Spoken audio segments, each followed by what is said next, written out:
I have huge respect for the American Jewish Committee, for its historic role, for what it does, for its impact on the Jewish world.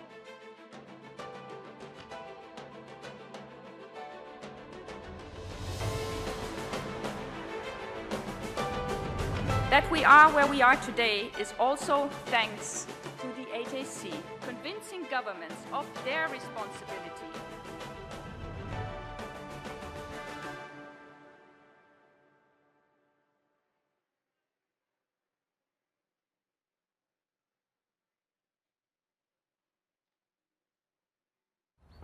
Deep down inside our bodies lives the soul. Right in the very middle of it is the soul bird. It's made of drawers, one for being happy, one for being sad, hopeless, hope, patience. And there is a special drawer for your deepest secrets, which is hardly ever opened.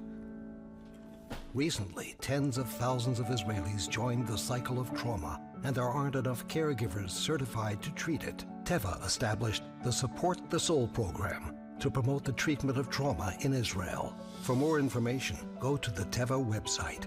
Teva, we are all in for better health. Please welcome AJC Honorary President, Halie Soifer.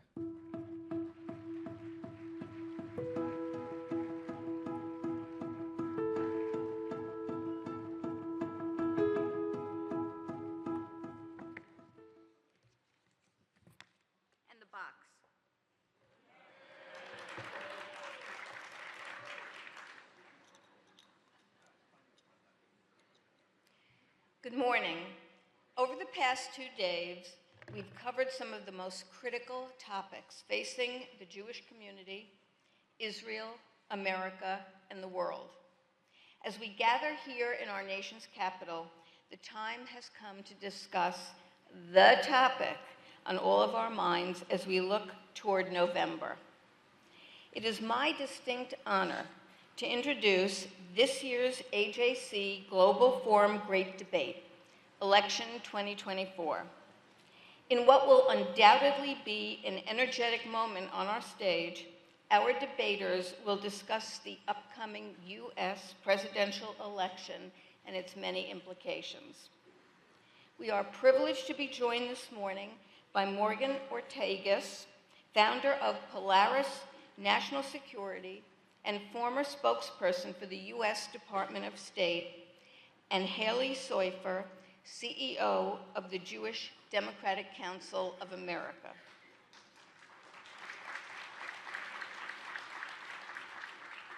I have to note that this year I am thrilled that we've launched the Women's Global Leadership Network, and we are able to feature a powerhouse, 2 women, for our signature AJC Global Forum session for the first time in AJC history.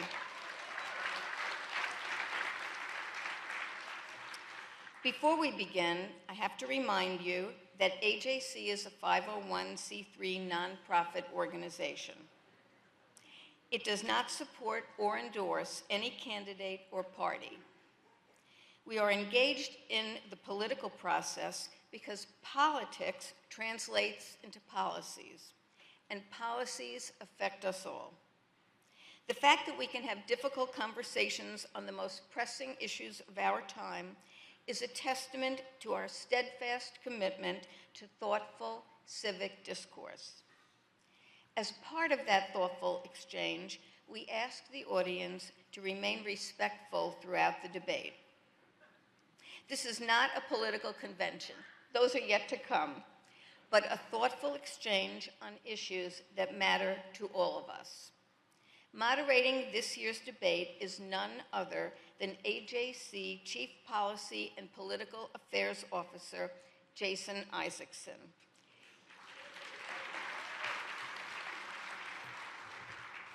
Please direct your attention to the screens.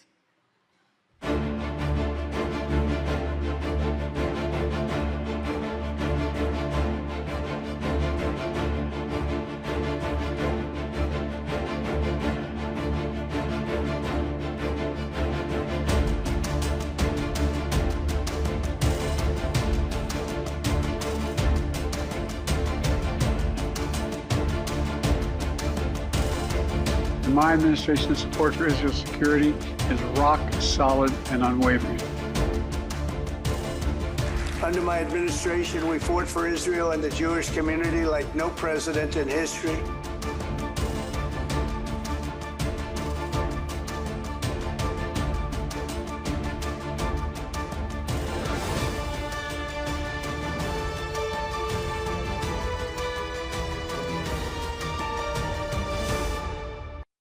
Please welcome AJC Chief Policy and Political Affairs Officer, Jason Isaacson.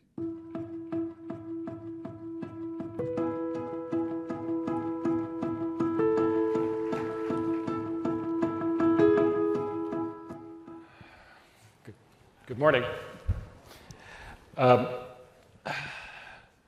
Big decision this year.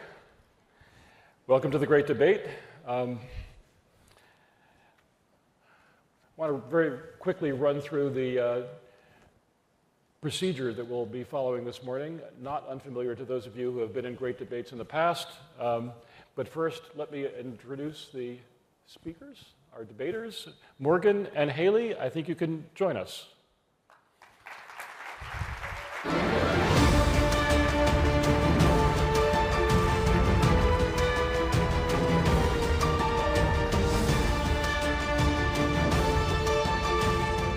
Respective corners. Thank you very much. So we'll begin with each. We had a coin toss, and Morgan won the coin toss, and we'll go first. Each of them will have 2 minutes to provide opening statements. There will be the opportunity for a minute of rebuttal afterwards. Then we'll plunge into a series of questions that I'll be posing to each of them, and we're going to try to wrap all this up in a half an hour, or Daniel Silver will kill me. Morgan, you're up. Thank you. Good morning. You just reminded me standing here why I will never run for political office. But thank you so much for having me. I want to start this discussion today really telling a few stories from my time in the Trump administration, but also talking about this from a policy perspective. For those of you who don't know me, I've actually served in multiple administrations, including in the Obama administration as well.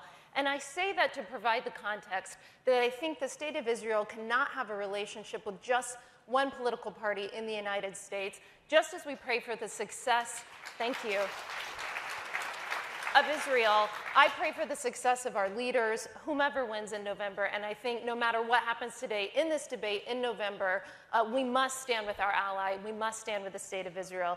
You know, what's amazing is, I think about 4 years ago, I was about 50 pounds heavier, and that's because I was pregnant with my first child, Idina. Yeah, I gained that much weight, I know. I was standing in the Oval Office after many, many months of having worked with Secretary Pompeo, Jared Kushner, and the entire team on something that you all came to learn about called the Abraham Accords. And in that moment, I was pregnant with my daughter, Idina Ann, this beautiful Jewish baby. And I thought to myself, the Middle East has entirely changed for her. This is going to be so radically different. Fast forward 3.5 years later to see October 7th and what happened that day, the worst killing of the Jewish people in any single day since the Holocaust. It felt like everything I had worked on in Abraham Accords had been shattered. But I am here to say that there is hope with the right president, with the right policies, and that's what I really want to talk about today. With the right policies, we can get back to an era not only of a strong America, a strong Israel, and a much stronger Middle East. And so that's what I want to focus on today. Again, happy to debate the policies. I'm not a campaign person, but I do believe that under the Trump administration, under Mike Pompeo, we had the right policies that were best for Israel and best for the Middle East. So I guess as the famous song goes, all I'm here to say is give Trump a chance. Morgan, thank you. Halie Soifer. Jason, Morgan, AJC, thank you for having me, and thank you for your efforts advocating for the Jewish people, for Israel, and defending democratic values. I'm grateful for your work, which has made a difference, and particularly grateful for the leadership of your CEO, my friend Ted Deutch. This is the third time I've joined AJC's Great Debate in advance of an election with Joe Biden and Donald Trump on the ballot. The first was in 2019, and the second was 2020. But 2024 is different for 3 reasons. First, the stakes of this election are higher. Second, the positions of the two candidates have never been more clear or divergent. And third, both candidates have been president before and can and should be judged on their records. Unlike the last debate, this is no longer a hypothetical in terms of what kind of president Joe Biden or Donald Trump would be. We know the answer. Joe Biden has sought to restore the soul of America by taking unprecedented steps to combat anti-Semitism and bigotry, while Donald Trump has emboldened, echoed, and aligned with dangerous extremists and anti-Semites. Joe Biden is a self-declared Zionist who has stood with Israel for more than 5 decades, including after October 7th, when he pledged his staunch support of Israel and the Jewish people. While Donald Trump is a self-declared dictator on day one, who mocked Israel's leaders and praised Hezbollah after October 7th, best summarized by his former national security advisor, John Bolton, who told the New York Times, Trump's support of Israel is not guaranteed in a second term. Joe Biden is an ardent defender of democracy, while Donald Trump incited a deadly insurrection in order to stop the peaceful transfer of power in the last election, and is preparing to weaponize the US government as an act of political retribution if he wins the next one. And let's not forget, he's also a twice impeached, 34-time convicted felon. So, 3 times is clearly a charm. There's plenty to debate, and I'm happy to be here. Thanks. Very good. Thank you, Halie. You can each rebut the other's statements. Morgan, would you like to say a word? I think the only response I would have to that is, do you feel safer as a Jew in America today than you did 4 years ago? That's it. Halie, would you like to say anything in response? Sure. 4 years ago, I mentioned, I joined this debate. We did so via Zoom, where we were in our homes stuck for more than a year. It was an unprecedented pandemic that really epitomized Donald Trump's leadership. He was ignorant, chaotic, erratic, and demonstrated a reckless disregard for a fundamental Jewish value, pikuach nefesh, the sanctity of life. Since Joe Biden has become president, we emerged from this dark period. The economy has grown. Unemployment's at a 50-year low. And yes, anti-Semitism has risen, including after the horrific attacks perpetrated by Hamas on October 7th. And our unequivocal condemnation of this violence and of rising anti-Semitism is something on which I'm sure we agree, Morgan. And you know who else agrees with us? Joe Biden. On May 2nd, he said in response to the campus protests, there should be no place on any campus or any place in America for anti-Semitism. It's simply wrong. Thank you. Okay, let's get into the questions. If I could begin with you, Morgan. As you know, in election after election over the last century, a substantial majority of Jews have voted for Democratic presidential candidates over Republican candidates. The sharpest differences were under FDR in the 1940s and in the Johnson-Goldwater election of 1964, when Democrats were reported to have scored 90% of the Jewish vote. But Harry Truman, Bill Clinton, Al Gore, Barack Obama weren't far behind, and Joe Biden was reported to have led Donald Trump 4 years ago, according to Pew, by 70% to 27%. AJC's latest polling shows a somewhat narrower gap, but still has President Biden beating former President Trump by more than 2 to 1 among American Jews. If these numbers are predictive and accurate, how does the Republican Party break through that traditional Democratic predisposition among Jewish voters, and why does it matter? I think there's a couple ways to unpack that. First, I think there's a big difference between saying the right thing and doing the right thing. There's no doubt that the Biden administration, the Biden-Harris administration, is great on the rhetoric, but I would say that the policy is lacking.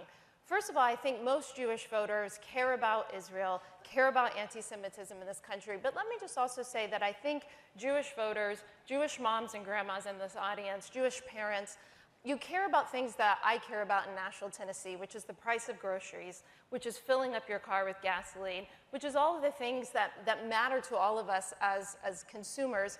And it is not a good time in America for the American family. People are making real decisions whether to fill up their gas tank or whether to fill up their cart full of groceries. That happens in real America in Nashville, Tennessee, where I live.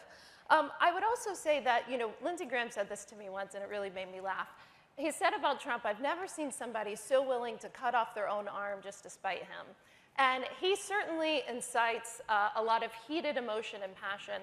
But again, I would get back to the question that I asked you. Do you feel more safe as a Jew in America today than you did 4 years ago? Do you think our policies are stronger at protecting Israel, but standing with our ally, than they were 4 years ago? I would argue that we have turned the Middle East on its head in the past 4 years. At the beginning of this administration, to spend the past 3.5 years chasing the Islamic Republic around the world, begging and cajoling and pleading with them to get back into a nuclear deal, giving them billions of dollars in sanctions relief by not enforcing those sanctions. That was 3.5 years of policies that led to events like October 7th. We also saw multiple times at the UN, including yesterday, ways in which that I think the Biden administration has sold Israel down the river, has not stood up for them at the United Nations or on the world stage. And so I would quite simply argue that the Middle East is chaotic today, specifically from the policies of the past 3 years that were put in place by the Biden administration. Thank you, Morgan. Halie, you can respond if you wish. You have a minute? Well, as a Jewish mom, I can say I absolutely feel safer knowing that Joe Biden is in the White House because he shares our values, our fundamental values, our Jewish values, defending democracy, and of course, support of Israel. A lot of Republicans mention Donald Trump's move of the US Embassy from Tel Aviv to Jerusalem in 2017, something we agree with. Jerusalem is the capital of Israel. What we don't mention enough is that in August of 2020, Donald Trump said he did that for the evangelicals, which demonstrates two things. One, Donald Trump's Israel policy has always been based on his self-interest. His own former national security advisor has revealed that in an article in the New York Times in early April. And also, it's clear that Donald Trump has great animus toward the vast majority of Jewish Americans, those who vote for Democrats, because of it.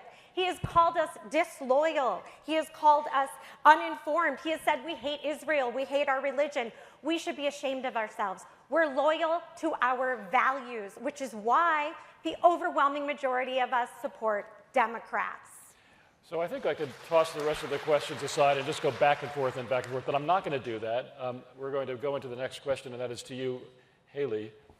I want to ask you a different version, or pretty much the same version of the question that I asked Morgan at the beginning, why it matters where the Jewish vote is.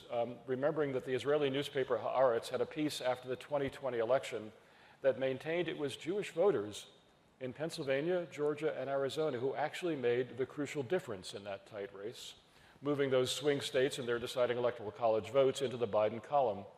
Although polling and voting history is obviously on your side, there are signs of slippage for President Biden in our own polling and in other samples.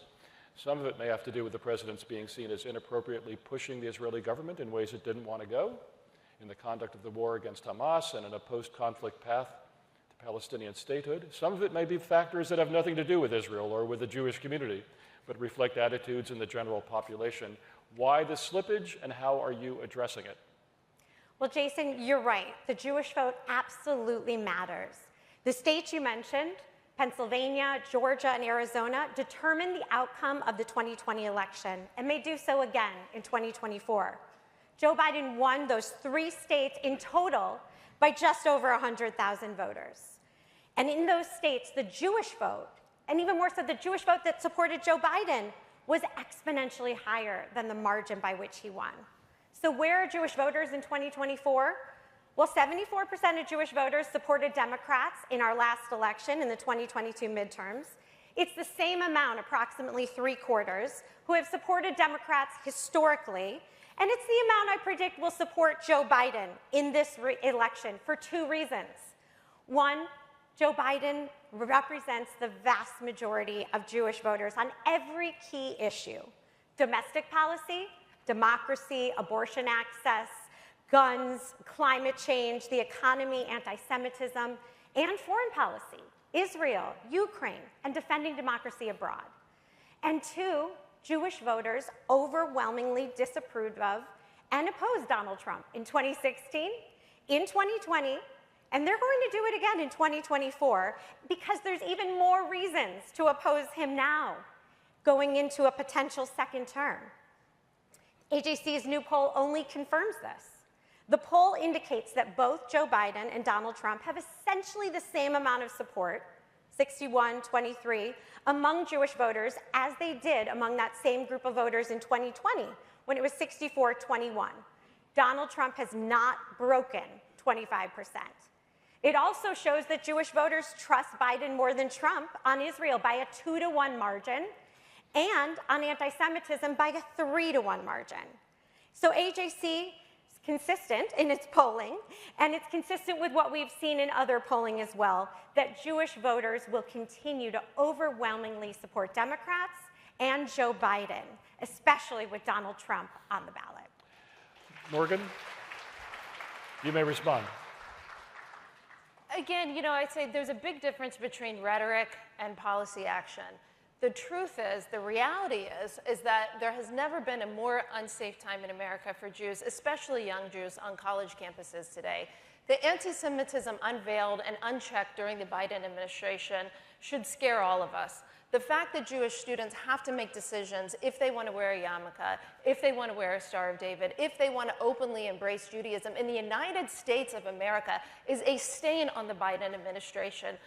And something that I think that that there has been no real action. In 2019, again, I'm going to keep going back to policy, because when you have bad policy, you have to run on rhetoric. When you have good policy, you can talk about things that we did, like the executive order to combat anti-Semitism in 2019. That executive order focused on criminalizing anti-Semitism, basically bringing it up to the level of any other persecution against sex, gender. We could go through everything in Title VI. That's incredibly important because we had real-world ramifications for anti-Semitism that this administration has ignored. Thank you, Morgan. Let me ask you another question, and I'm going to turn to a foreign policy issue again. Since President Trump in May 2018 pulled the United States out of the 2015 Iran nuclear deal, the Joint Comprehensive Plan of Action, calling it a horrible one-sided deal that should never, ever have been made, Iran has marched closer and closer to becoming a nuclear threshold state with a stockpile of enriched uranium calculated to be more than 6,000 kilograms as of last month, more than 20 times the limit that was set in the nuclear deal, and with enough of that uranium enriched to a near weapons grade level to fuel at least 3 atomic weapons. It's been said that the maximum pressure campaign waged in the last year and a half of the Trump administration had little effect on Iran's pursuit of nuclear weapons capability. How would you answer the charge that pulling the U.S. out of an unsatisfactory nuclear deal actually made the problem worse? How would a second Trump administration approach this threat from Iran? Thanks. Now we're getting into my favorite subject.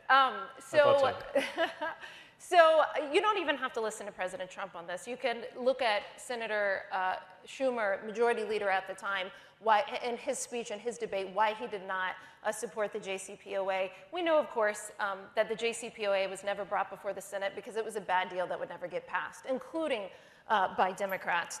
Let's also remember that under the JCPOA, when we left the deal in 2018 at the Trump administration, at the time and during the entire Trump administration, Iran never exceeded the 5% enrichment.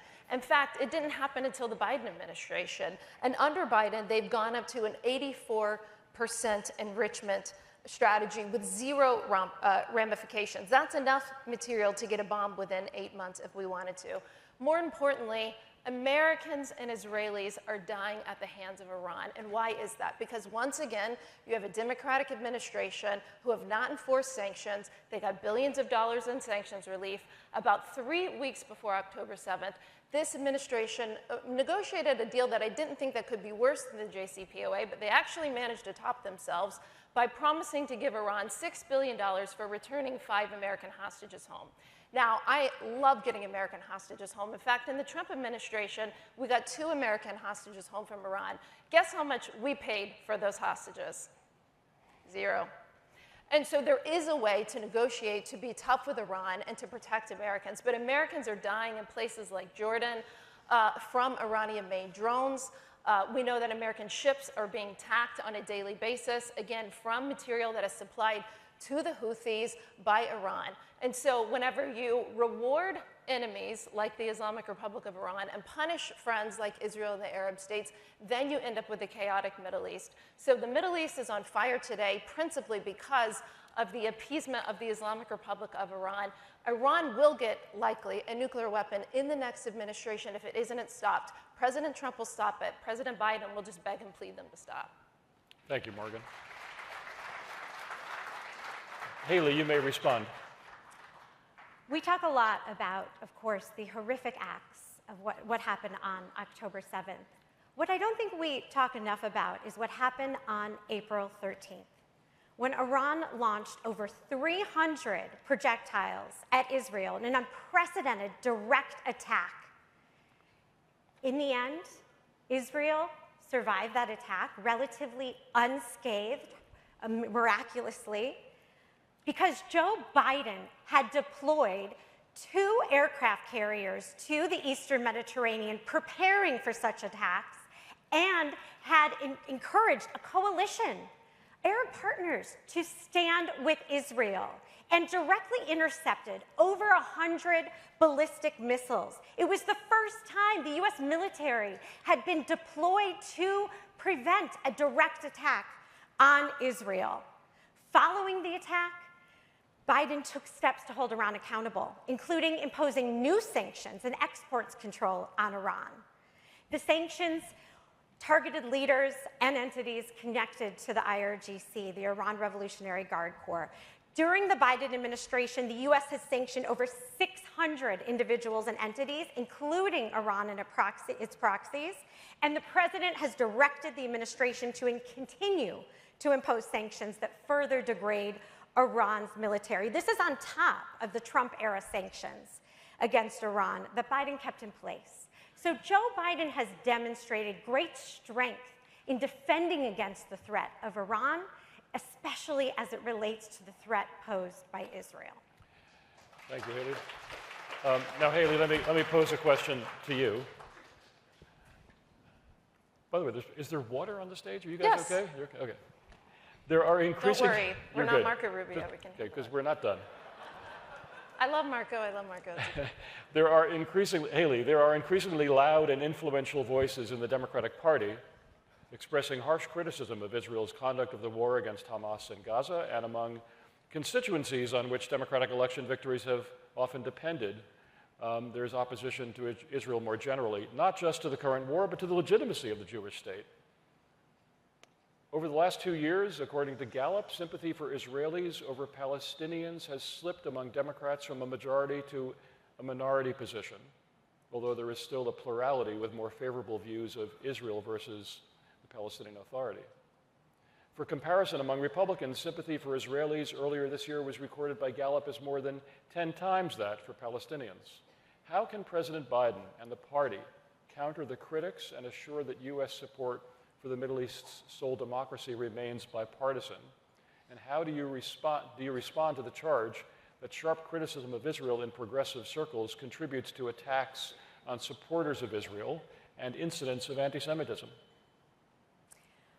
Anti-Semitic and anti-Israel views have been expressed by elected officials on both sides of the aisle. Neither party is homogenous in their view on either issue.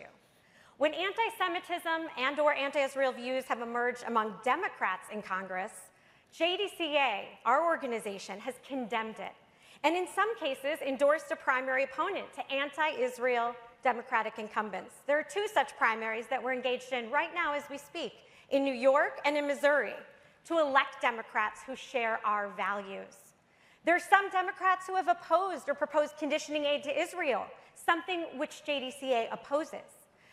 But House Republicans, including their entire leadership, recklessly delayed essential military aid for Israel that Joe Biden pledged in October for 6 months at a time when it could not have been needed more. When it comes to anti-Semitism, there is a sharp difference between how it is handled by the 2 parties. The Democratic Party marginalizes those who have used anti-Semitic rhetoric, while the Republican Party has elevated extremists and anti-Semites, one of whom is at the top of the ticket in the past 3 election cycles, including this one. Leadership matters, and the words and actions of our leaders matter. When the American people were faced with the same choice for president in 2020, on the debate stage, President Biden implored Donald Trump to condemn white supremacy. We all remember it. Trump blatantly refused. He could not, would not condemn this insidious ideology that motivated the perpetrator of the worst massacre of Jewish Americans in our history 2 years earlier at the Tree of Life Synagogue in Pittsburgh. What did he do instead?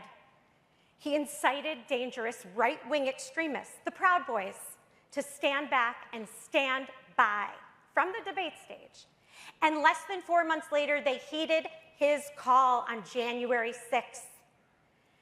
This election is a binary choice. There are 2 names on this ballot, 2 men vying to be leader of the free world.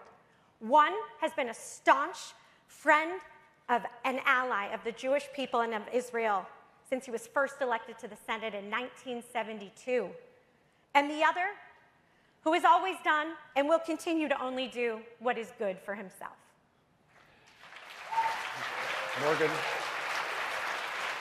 Morgan, I think you may want to respond. You know, I will concede I don't watch MSNBC, and maybe they're just not covering what I see going on in America on a daily basis, which is a Charlottesville every single day in this country, which is the calling for not only supporting Hamas and other terrorist organizations, but calling for the genocide and the extermination of the Jewish people blatantly and openly every single day in this country. You also see yesterday in New York City, while there was a memorial to what happened on October 7th, people there openly demonstrating support for more October 7th, support for more terrorism. And while that was happening, the United States was shamefully at the United Nations calling for a ceasefire resolution that made us look like we were Hamas's personal lawyer. If you're a party that doesn't have the moral clarity to stand by the Jewish state defending itself against terrorism, how can you claim to have the moral clarity on anything? I was in Israel 3 weeks ago. Prime Minister Bibi Netanyahu told me that, in fact, the Biden administration is slow-walking military aid that he needs. Just last week in the Congress, the Biden administration was whipping votes against bipartisan ICC sanctions, which are undermining, again, the leadership of a democratic elected Jewish state. And of course, oh, I ran out of time. Can I keep going? No? Okay, oh, I shouldn't have given that away. And of course, we'll remember famously that after the attack that Halie talked about a few minutes ago from Iran, Biden famously told Prime Minister Bibi Netanyahu for Israel just to take the win, essentially take a knee. At every turn, they not only tie one hand behind Israel's back, they tie both hands behind their back as they try to defeat the terrorists that invaded them. And by the way, killed Americans on October 7th, and the last time I checked, we still have 5 Americans that are held captive 8 months later by a terrorist organization behind enemy lines. Bring them home. Okay. Listen, guys, I have more questions, obviously, than we have time for. I'm going to try to amend our rules here and ask you to respond to the last question with just 1-minute responses instead of 2-minute responses, and I think we'll still be able to. I think we'll still be able to squeeze in the closing statements. So, Morgan, you're up. Your last question. President Trump and other leaders of your party have been harshly critical of a range of diversity and equity programs, affirmative action in college admissions, and educational curricula that cast a negative light on aspects of American history, and these stances have earned the support and loyalty of, among others, individuals and groups with extremist views on race and ethnicity. How do you answer critics, including President Biden, who charged that this so-called anti-woke agenda lends legitimacy and support to forces of intolerance? As you know, there are also accusations that divisive rhetoric can fuel anti-Semitism, and the example of Charlottesville, which we've been talking about, is often cited. How do you counter that?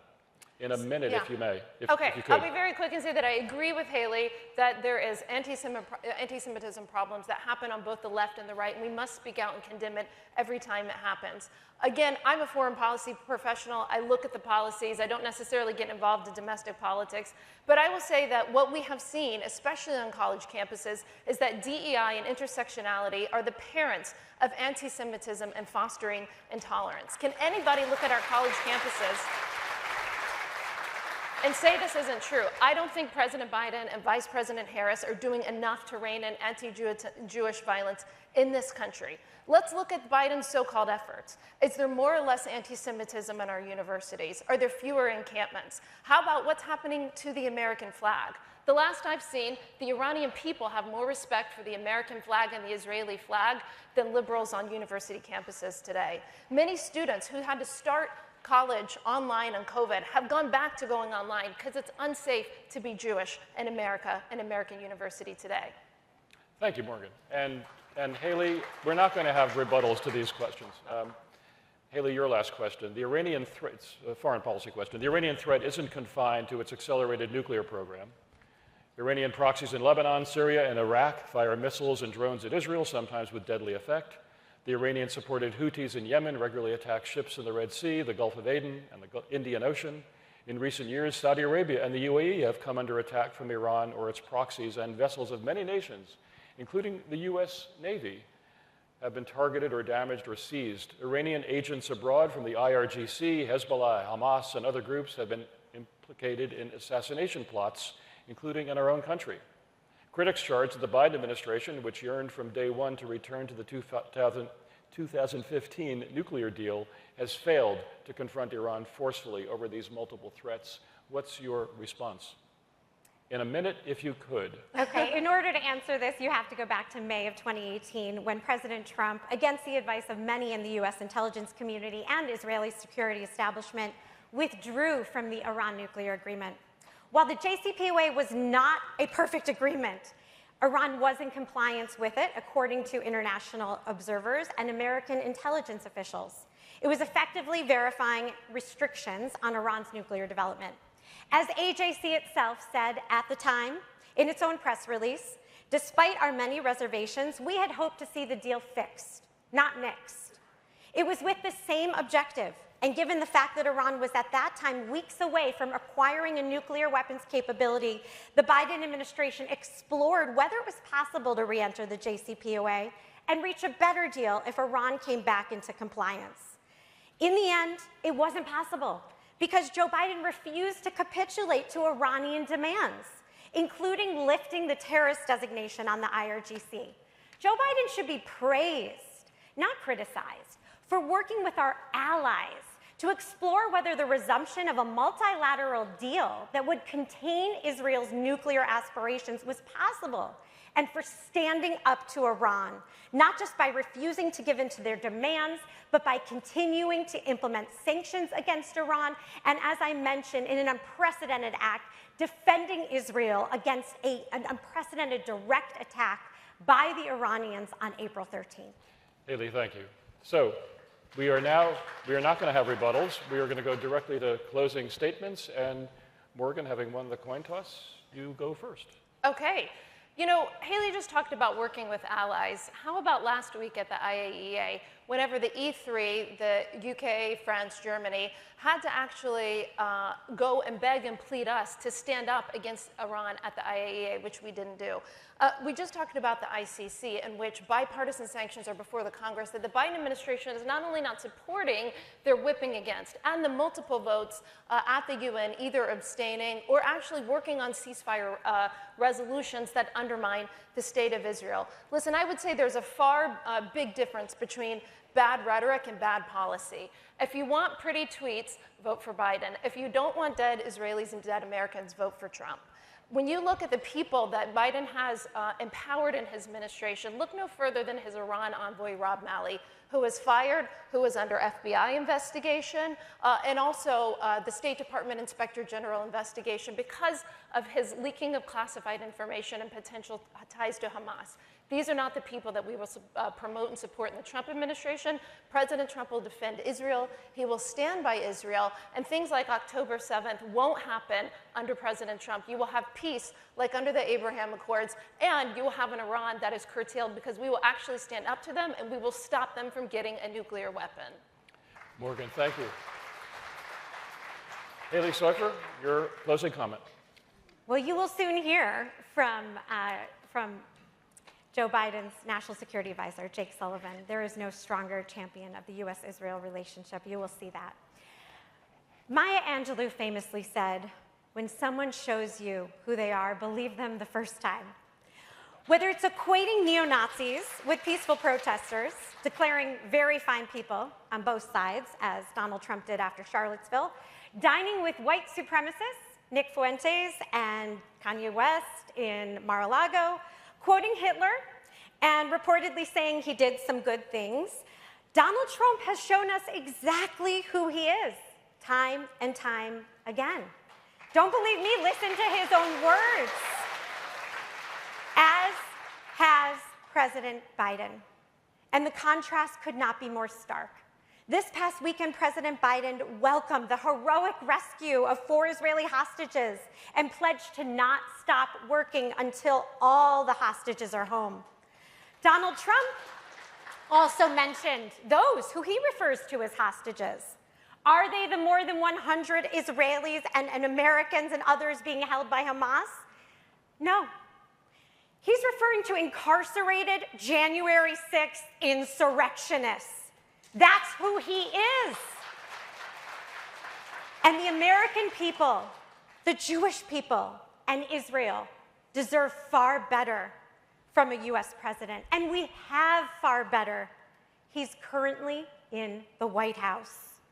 President Biden recently said that democracy begins with each of us. He's right.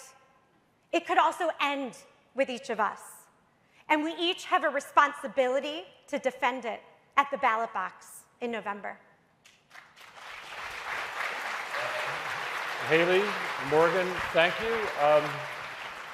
That closes our great debate. Our community, our country have a big decision to make this November. AJC will continue to provide information on the issues that are at stake, and we thank you guys very much, and we thank all of you for your attention to this important debate. Thank you.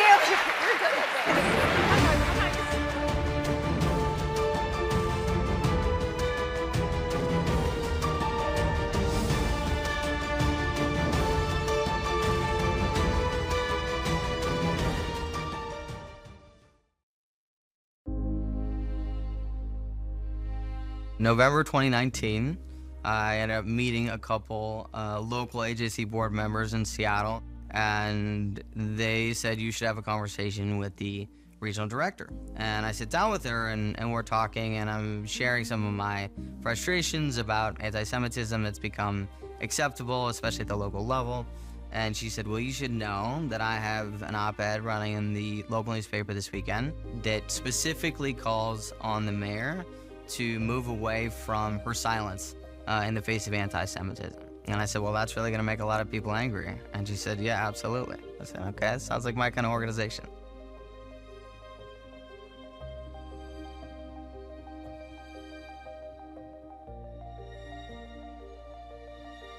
I have 2 young kids. They are the driver of everything I do. And the most visibly Jewish thing that they do is go to Hebrew school. And in the last few months, we go to Hebrew school on Sundays, we come home, we get a donut, and then as we're driving back to my house, the overpass over the freeway nearest my house is a standing place of protest for pro-Palestinian protesters. And they're waving flags, and they are getting people honking their horns at them in solidarity. And my kids have started to recognize that, to ask questions, to not understand how that can be the response to a people trying to defend itself everywhere. And it has expressed itself in such a visceral fashion in my neighborhood, in my community. And my kids are now old enough to understand how challenging that is to their identity and how their Zionism should not be suppressed just because others seek to suppress it. I think AJC really does empower its leaders to have a vision, pursue it, and do so in a way that is supported and backed by a global organization and all the resources it has to offer.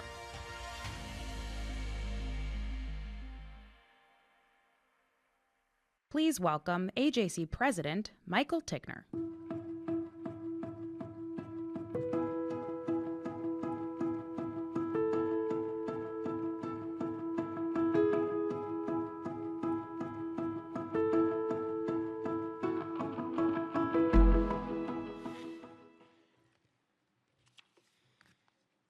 Good morning. I hope you have found this global forum as meaningful, informative, inspirational, and yes, moving as it has been for me. And I want to thank everyone here for sharing this special experience as part of the AJC community. Having served in key policy roles for Hillary Clinton, President Obama, and President Biden, Jake Sullivan has helped shape U.S. foreign policy for Democratic administrations for almost a decade. Since Mr. Sullivan assumed the role of U.S. National Security Advisor in 2021, the U.S. has faced no shortage of global challenges. He has been a key emissary of the administration in its relations with China, Saudi Arabia, NATO allies, and other countries. He's been a forceful advocate for pushing back against Russian aggression in Ukraine and forging a U.S.-led alliance to aid that besieged country. And since October 7th, he has, of course, been central to U.S. efforts in support of Israel and to bring about a hostage deal and an end to the war in Gaza. Since that dark day, Mr. Sullivan has traveled numerous times to Israel and the region, has met with hostage families, and has been clear that the responsibility to accept a deal to release the hostages rests squarely with Hamas.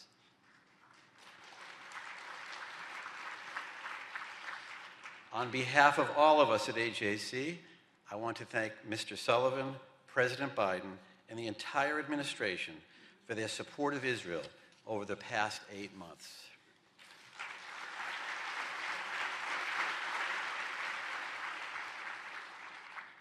While we may not agree with every public comment or policy decision, we know that President Biden's commitment to Israel's security is ironclad, and that there has been close cooperation with the Israeli government, including militarily, as we saw clearly demonstrated in response to Iran's April 14th attack against Israel. Mr. Sullivan, we do not take any of this for granted, and we greatly value our ongoing dialogue with you and other members of the administration. AJC is committed to continuing to work closely with the Biden administration as we have with past administrations. We will continue to support the U.S. playing a key leadership role in the world. Together, we must work to ensure that Israel defeats Hamas and that the hostages are returned home, that Iran does not acquire nuclear weapons, that there is a better future for Israelis, Palestinians, and the broader Middle East, and that we can stem the tide of surging global anti-Semitism and thwart threats to democratic values, to name a few of the many challenges before us. Mr. Sullivan has graciously agreed to be in conversation this morning with AJC CEO Ted Deutch. Without further ado, please join me in welcoming them to the stage. Thank you.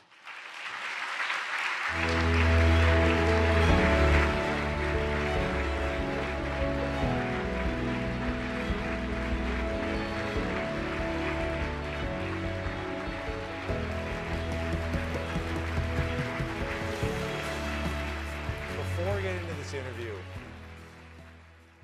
I want to acknowledge the reception that you received when you walked out. And in the hold on. And in the face of the kind of vile anti-Israel, anti-Zionist rhetoric and marches that deface statues and call for the death of Israel, the way that you have supported and the administration and the president have supported Israel deserves that response that you got when you walked in.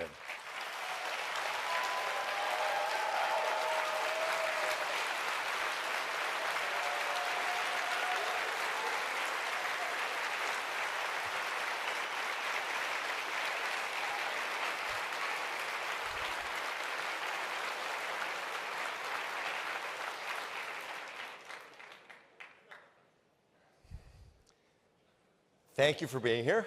Thank you for having me. Jake, thank you for always making yourself available, you and your team. Brett, our relationship is so important to us, and we hope that you feel the same.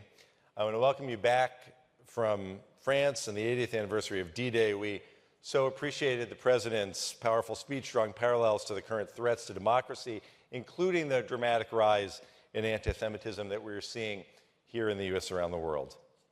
I also want to express our gratitude again for the way the administration has stood with Israel since the horrific attack on October 7th.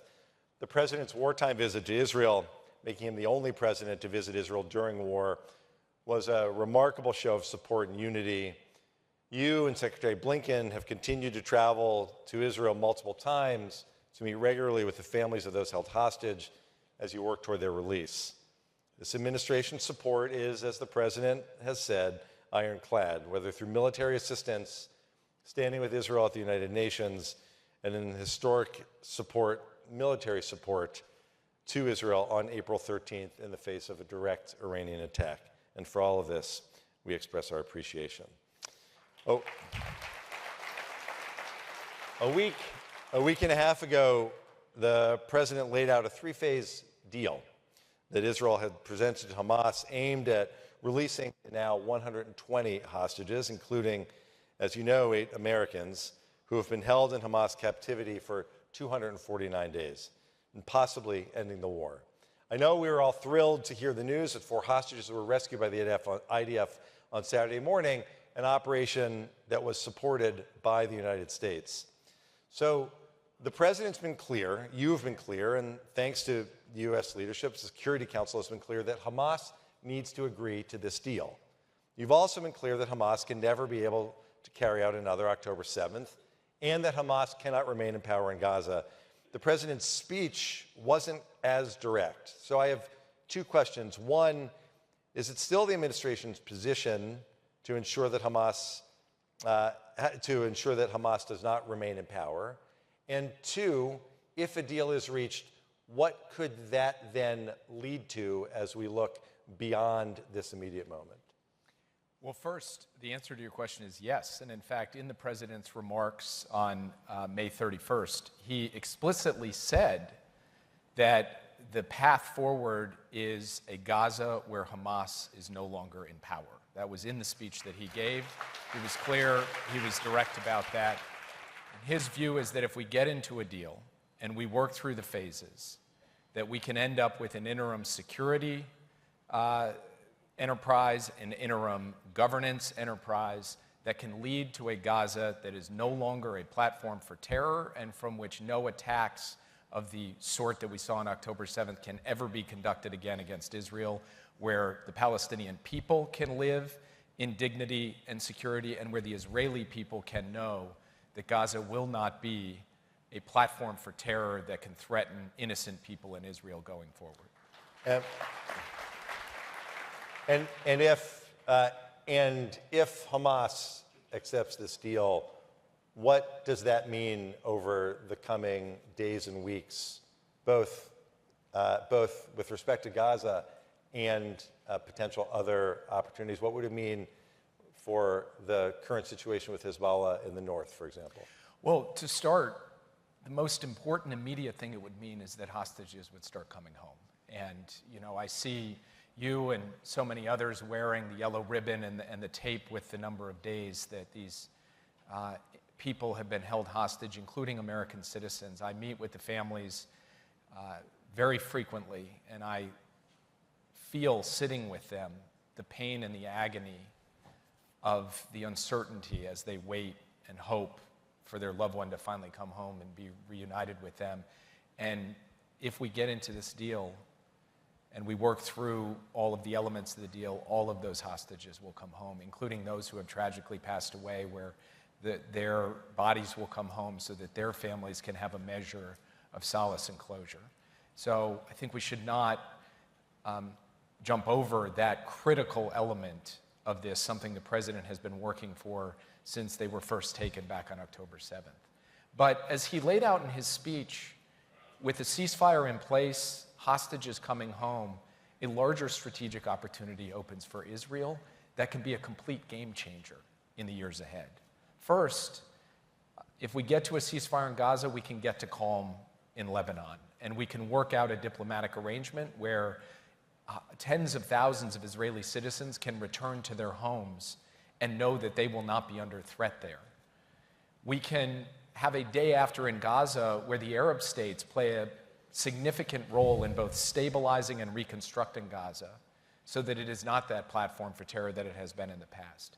And we can begin down a pathway of Israel's full integration into the region, including normalization with additional countries, including potentially Saudi Arabia, where the end result is Israel embedded in a regional security architecture that makes it more secure and that helps it work with other countries, including us, countries in the region, countries in Europe, against common adversaries. And if you put all of that together, that's a pathway that we can build out of a ceasefire and hostage deal, and that's not years away. That could begin, that work could begin in the days, literally the days that follow that deal coming together, and it's something that we have been relentlessly focused on laying the groundwork for and planting the seeds for, and we can essentially harvest those seeds for a more secure, more integrated, more capable Israel, flanked by allies, flanked by partners, standing up to common enemies. And that is something that the United States, the Biden administration, is determined to bring about, and the first step is getting to this deal. Well, Jake, let me follow up on the point, the suggestion of potential normalization with Saudi Arabia. AJC has been going to the Gulf for decades and believes, as you do, that normalization with Saudi Arabia would help to transform the region, Israel's place in the region. It is now June. There's an election in November. We know that a deal would be transformative, particularly after a Hamas war. Is there a realistic path to normalization before the end of this year? Well, I've learned not to make predictions about what might happen in diplomacy, and even more than that, with the Congress. So, I'm not going to say one way or another what can or can't happen. All I can say is it's our job to create the best possibility for it to happen as soon as possible. And so we are not going to negotiate against ourselves or self-censor in trying to drive to an outcome here. If the path opens by getting to a ceasefire and hostage deal, we're going to walk down that path as rapidly as we can and try to do so on a bipartisan basis, because we believe that there is bipartisan support for this vision that President Biden has laid out, and we want to work with members of Congress to see that vision become a reality as fast as possible. As we know, there are many who have looked to seize this current moment to delegitimize Israel. Look no further than what happens at the UN, the ICC, the ICJ. While the administration has spoken strongly in support of Israel's right to self-defense, the need for hostages to be released, exercised veto at the UN Security Council resolutions, and stated how outrageous it is to seek arrest warrants for Israeli officials in parallel with terrorist leaders, let alone the unprecedented security assistance to Israel, the defense of Israel on April 13th. The administration also chose to abstain on a more controversial Security Council resolution and has at times expressed public criticism of the actions of the Netanyahu government on humanitarian aid and other issues. There was the decision to withhold the shipment of the 2,000-pound bombs, and the president's CNN interview where he said that the policy of unconditional military support for Israel could change. Last week, the president said he wasn't sure Israel wasn't committing war crimes. We are, of course, concerned by the appearance of any daylight between the United States and Israel. How would you help us understand this dynamic? Well, first, I'll start with the United Nations. The United States has stood up and resolutely vetoed, in the face of support for resolutions, even from our closest allies on the Security Council, those resolutions that we felt were wrong, were unfair to Israel, and would have put Israel in a bad position. We abstained from a resolution that we judged was not inconsistent with our policy, and more importantly, did not create any challenges for Israel to continue to do what it felt it needed to do to defeat Hamas. And the actions that we have taken, the way we have managed our approach to the Security Council, put us in a position yesterday to get 14 countries to vote for and 1 country to abstain from a clear call on Hamas to take the ceasefire and hostage deal. The UN Security Council coming out and saying it's on Hamas. They are the ones who are responsible now to step forward. That was not a foregone conclusion. That was work painstakingly done by the Biden administration to both stand up for Israel in New York and to create the kind of diplomatic opening that allows us now to work with the G7, with the Quad, and now even the UN Security Council to put the spotlight where it belongs on Hamas. Everyone calling for a ceasefire right now should be saying, Hamas, it's your turn, come do a deal. So that's on that front. Now, more broadly, Israel and the United States are friends. In many ways, we're family. And President Biden has been absolutely resolute and relentless in showing, not just saying, but showing his support for Israel's security. The first ever American president to travel to Israel during a time of war. A president who, in an unprecedented way, sent American forces into direct military action to defend Israel against missiles and drones raining down on it, coordinating closely not just with Israel, but building a coalition of countries to do that, continuing to support Israel in its efforts to go after Hamas, to rescue the hostages, to take out terrorist leaders. And we will not back off of that 1 inch. But we also will speak out when we have concerns, as Israel and Israeli leaders have no problem speaking out about the United States when they have concerns with things that we do.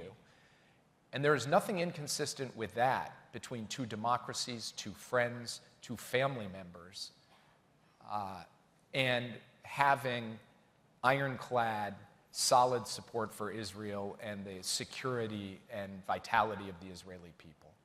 And so the president has laid out, and I have laid out, the most fundamental element here, which is that on the core strategic objective, the enduring defeat of the terrorist threats against the state of Israel, there is absolutely no daylight between Joe Biden and Israel. None, zero. The debates are over not the what, not the objective, but rather over tactical issues, over operational issues, over particular steps that we would like to see taken, because we think it's not just in our interest, but frankly, we think it is consistent with Israel's interests and values too. We're not going to stop speaking out on those issues, but we believe that anyone who thinks they're going to effectively drive a wedge between the president and Israel on the core question of Israel's security, they have another thing coming. Thank you. I think there's time for one more. The president's made it clear, very clear, that his objective is a 2-state solution. And what we've heard from you and from Secretary Blinken and from our own contacts is that a pathway to Palestinian statehood is a necessary condition for Saudi-Israel normalization. At the same time, for reasons heightened by October 7th, we know that not only the Israeli government, but the majority of the Israeli public believe that the creation of a Palestinian state right now would be viewed as nothing more than a reward to Hamas. AJC has long advocated for 2 states, but we too share this concern. So how does the administration plan to overcome the deep and understandable skepticism around the possibility of a 2-state solution that exists right now? Well, first, I think it's important to underscore that President Biden, our administration, our national security team has been trying to put together this vision of normalization and integration for Israel into the region, which includes as a part of it a credible pathway to a Palestinian state long before October 7th. So this is not a response to what happened on October 7th. This is a strategic opportunity that predated and now is still available and can deliver for Israel a just fundamentally different level of security and integration that gets after its most fundamental security challenge, the essential font of so much of the threat to Israel, and that is Iran. And so from the US perspective, when you take a step back and look at the strategic opportunity available to Israel with Saudi Arabia, with the other Arab states, with a broader concept of regional security architecture, when you think about what opportunity is available to rebuild Gaza so that it is not the Gaza of yesterday, but the Gaza of tomorrow, all of this rests on the ability of Israel to work on a negotiated basis. It cannot be imposed. It cannot be unilaterally declared by anybody. It has to be on a negotiated basis, working over time towards a Palestinian state that also at the same time has all of the necessary conditions and guarantees to ensure Israel's security. So from the United States' perspective, this is by far the most effective way to secure Israel over the long term and to prevail in the long-term contest between friends and adversaries in this region. And we will continue to work with the Israeli government on this. And I recognize that there are deep concerns and worries, not just in the Israeli government, but in the Israeli public on this issue.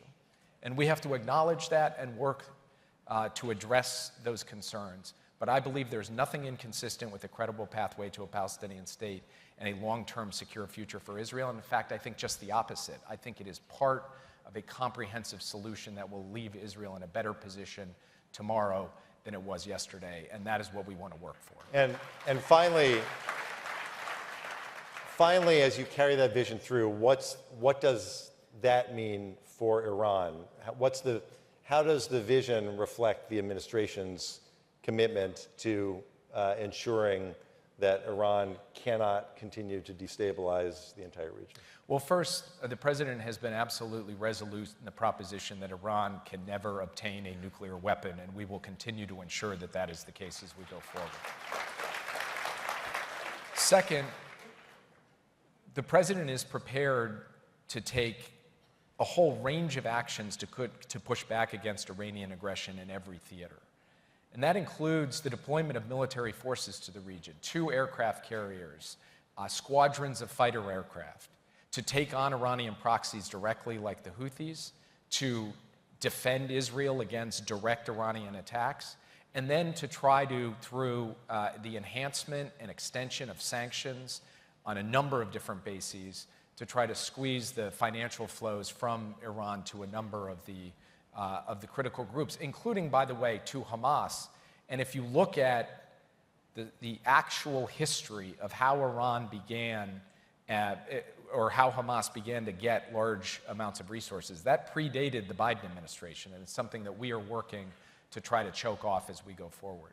So we recognize, at the end of the day, that groups like Hamas and Hezbollah are direct present threats to Israel, but standing behind them is an even larger strategic threat. And we need to be working closely with Israel to contend with that.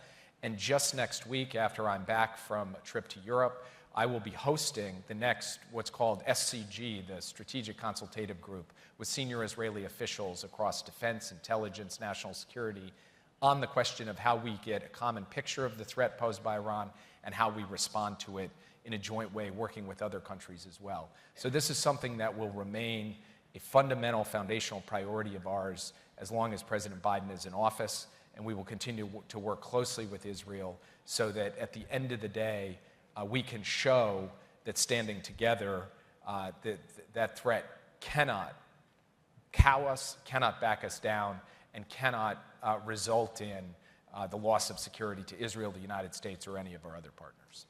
Jake,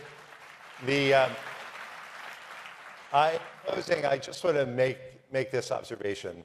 fact that the National Security Advisor to the President of the United States chose to come engage in this important conversation on our stage is not only not lost on us, it is deeply appreciated by us. Thank you so much for being with us this morning. Thank you for having me. Appreciate it.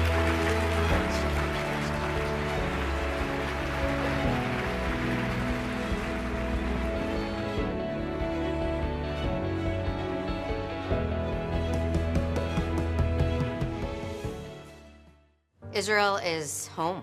It's the birthplace of my mother and my people.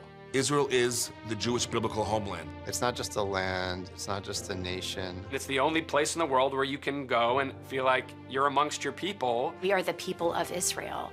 No matter where we are all Israel. We have a place to go, and we can actually defend ourselves. Israel means safety, knowing that we need to protect it too. My name is Lizzie Savetsky. Brandon Farbstein. Jennifer Goodwin. And I stand with Israel and the Jewish people. Join us. Join us. Join us.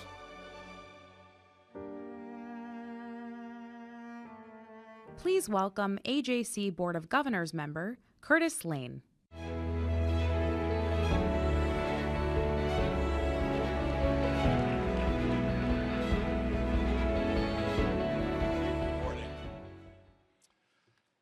Since October 7th, many Jews around the world have felt isolated and abandoned. We have been disappointed more times than we can count by the silence of so many people for refusing to speak out about the horrors of October 7th and the resulting anti-Semitism that has spread like wildfire. The silence has been deafening to all of us.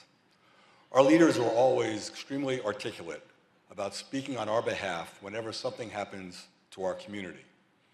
But what they say is often dismissed simply because they are Jewish.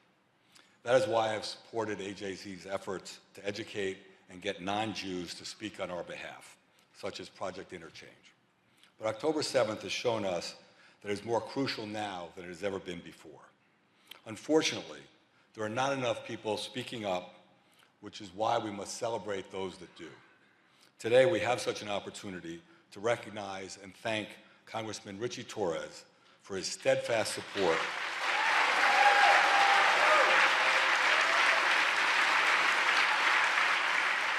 He's not even here yet. Today we have such an opportunity to recognize and thank Congressman Richie Torres for his steadfast support for Israel, the Jewish people, and the fight against anti-Semitism. Congressman Torres did not need to be convinced to speak out after October 7th. He immediately and frequently began to use his voice, and perhaps more than all others, has stood out as a champion of Israel and the Jewish people. In the wake of one of the darkest days for our people since the Holocaust, Congressman Torres has been a dear friend and has exhibited the moral clarity that we all want to see time and time again about Israel and anti-Semitism. He has come under attack online, in the media, and even at his offices for speaking the truth. Despite it all, Representative Torres has stood by us and has shown the world what it means to do the right thing. At Yad Vashem, there is an exhibit that recognizes non-Jews for saving Jews during the Holocaust. These people are honored as righteous among the nations, or as some of us like to say, righteous Gentiles. If anyone defines what it means to be such a person, it is Richie Torres. It is a true honor and a privilege to welcome Congressman Torres to the AJC Global Forum. Please join me in welcoming him.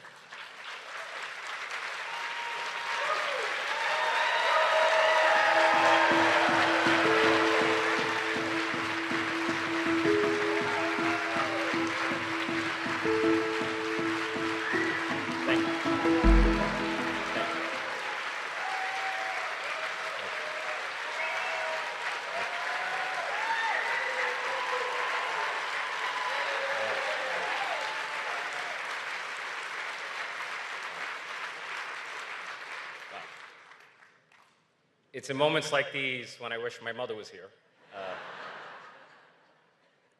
My rule in life is if I'm doing right by wise Latinas and Jewish mothers, I must be succeeding as an elected official.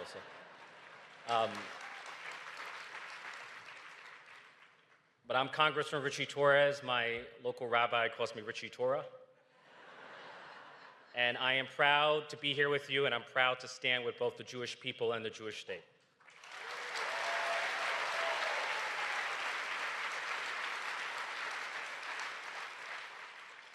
You know, people often ask me, Richie, you're not Jewish. You're a black, Latino, gay man from the Bronx. Have all these identities, too many to count. Why do you speak out so forcefully against anti-Semitism? And I simply reply that I reject the premise of your question. I reject the notion that one must be Jewish to combat anti-Semitism.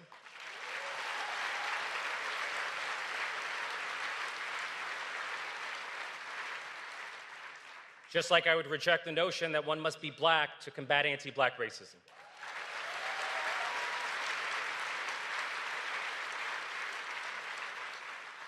"70 years ago, AJC was part of the litigation that led to one of the greatest cases in the history of the Supreme Court, Brown versus Board of Education,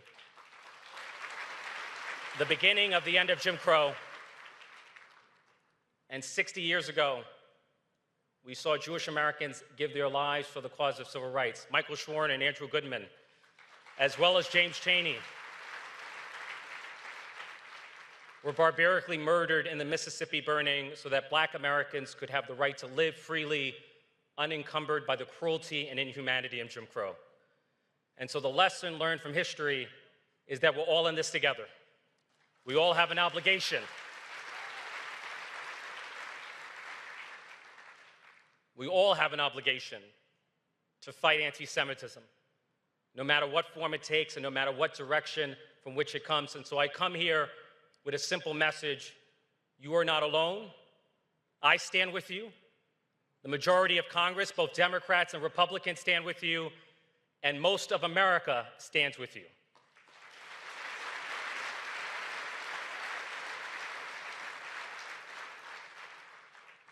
When I'm reflecting on October 7th, I'm reminded of the words of Associate Justice Robert Jackson, who was the chief prosecutor in the Nuremberg trials. And in his opening statement, he said, "The wrongs which we seek to condemn and punish are so calculating, so malignant, so devastating, that we cannot tolerate their being ignored because we cannot survive it being repeated." Those same words must be spoken about October 7th.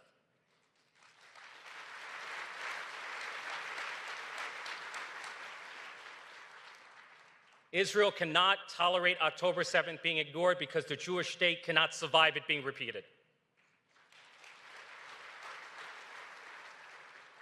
For me, October 7th was a crime against humanity so barbaric that it cannot be ignored, it cannot go unpunished. Hamas must be removed from power.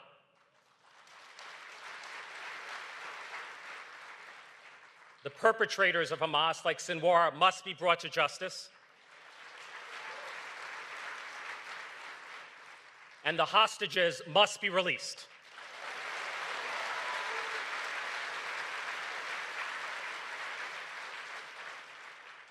Israel has a right to defend itself against Hamas in the wake of October 7th, just like the United States had a right to defend itself against Al-Qaeda in the wake of 9/11.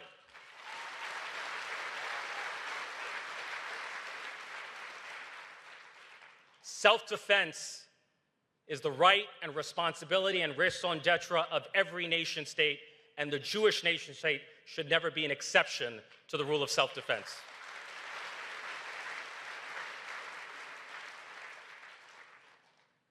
Now, the international community has not been part of the solution. It has been part of the problem. We've seen the international community aggressively pressure Israel to keep Hamas in power. But far fewer in the international community have been pressuring Hamas to release the hostages. In fact, the international pressure has been so overwhelmingly one-sided against Israel that Hamas has felt emboldened to delay the release of the hostages and to delay the end of the war.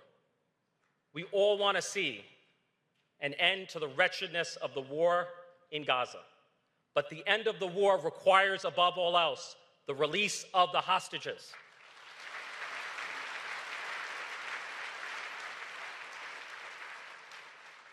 Hamas has the power to end the war that it began and to release the hostages it abducted. If Hamas were to surrender unconditionally and release the hostages, the war would end tomorrow.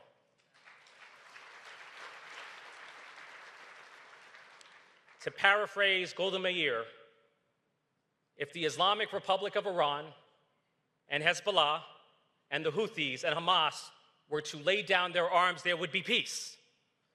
But if Israel were to lay down its arms, there would be no Israel.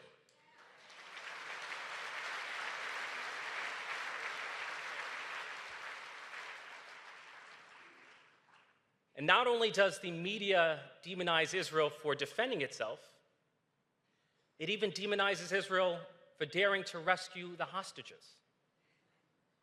Like, the disinformation is overwhelming. So I want to set the record straight. If you are holding hostages captive in your home, you are not a civilian and a journalist. You are a combatant and a terrorist.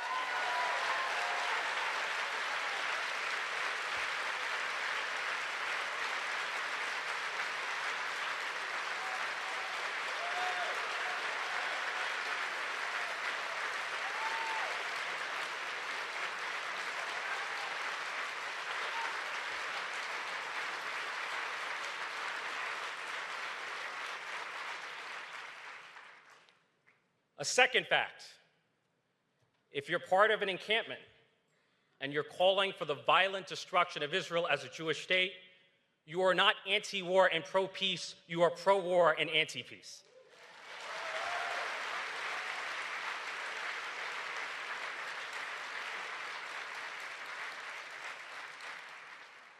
And then finally, I have a message not only for the media, but for the International Criminal Court and the International Court of Justice and the United Nations. There is no moral equivalence between Hamas and Israel.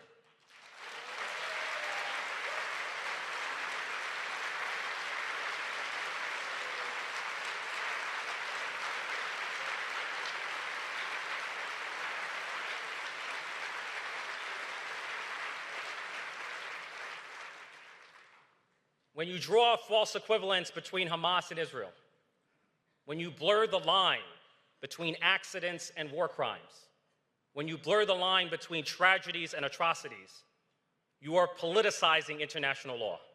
You are weaponizing it, and you are ultimately destroying it. And what we've seen in a post-October 7th world is not only the destruction of law, but also language. The word genocide no longer carries the moral weight it once commanded. Anti-Semitism poisons everything it touches, including language and law.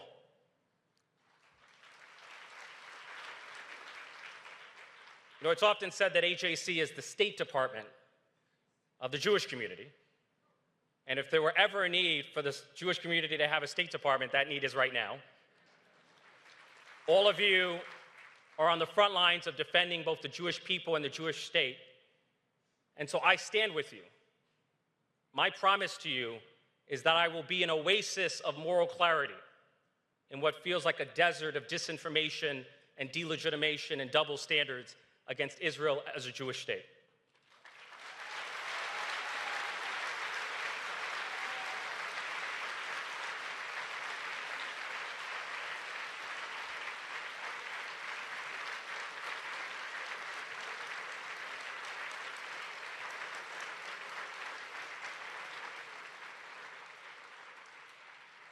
We live in a world of moral confusion, and I will strive to be a fearless truth teller in a world of lies. And fear is the operative word. For me, the greatest threat to the U.S.-Israel relationship, the greatest threat to our democracy, does not come from the far right or from the far left. It comes from the cowardice of a center that lives in fear of the extremes.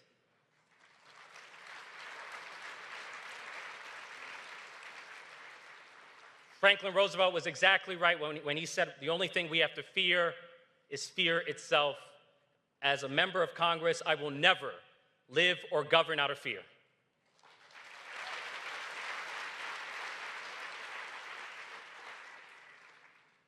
The Achilles heel of most politicians is a pathological need to be loved by everyone.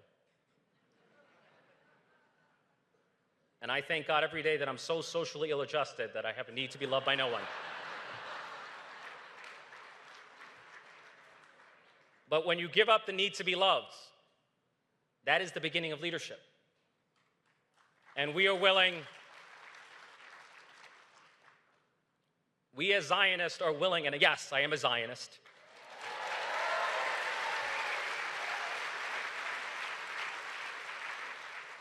It is not a mark of shame, it's a badge of honor. But we as Zionists are willing to stand up for what we believe is right, even if it means standing alone, and even if it means facing excommunication from the progressive movement.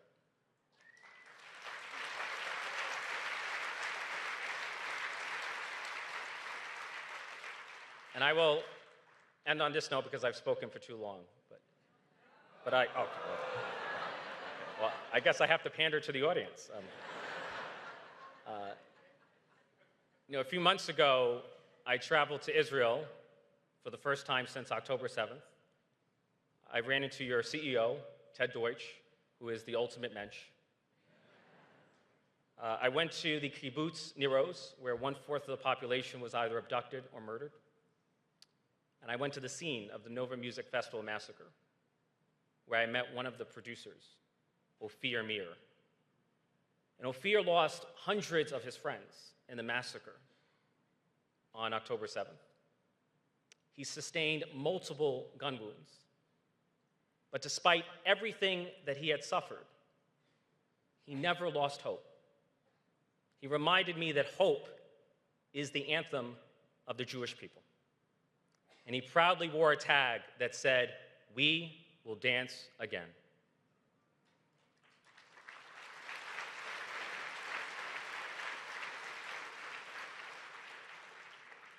And so I'm here to report that the music of the Jewish people will never end, that Israel will dance again, and that both the Jewish state and the Jewish people will emerge from the tragedy of October 7th better and stronger, more resilient and more unified than ever before. Israel will outlive its enemies. It will outlive the Islamic Republic of Iran, Hezbollah, Hamas, the Houthis. It will outlive the BDS movement.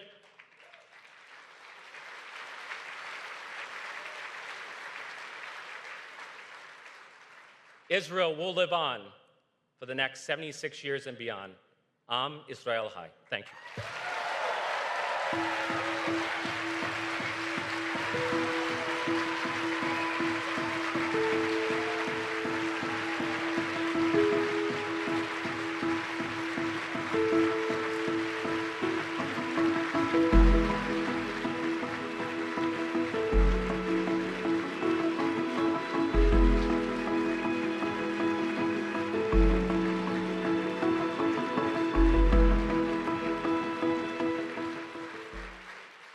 Please welcome incoming AJC Access Global President, Liel Sinai.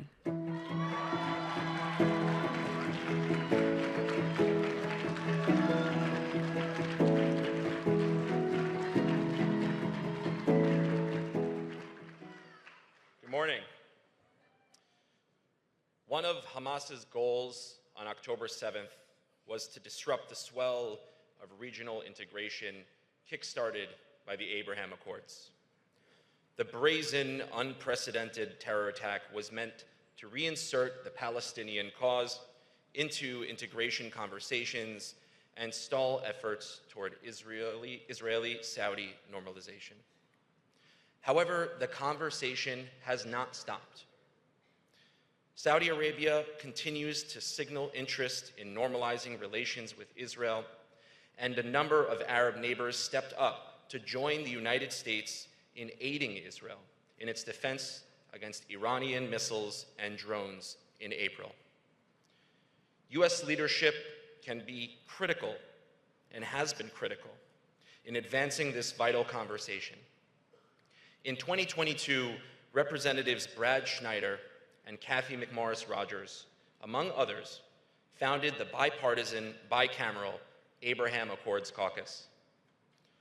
The Abraham Accords resulted in peace and normalization agreements between Israel and several Arab states, the United Arab Emirates, Bahrain, Morocco, and provisionally with Sudan, transforming the region, enhancing Israel's security, creating economic opportunities for Arab states, and advancing vital U.S. national security interests.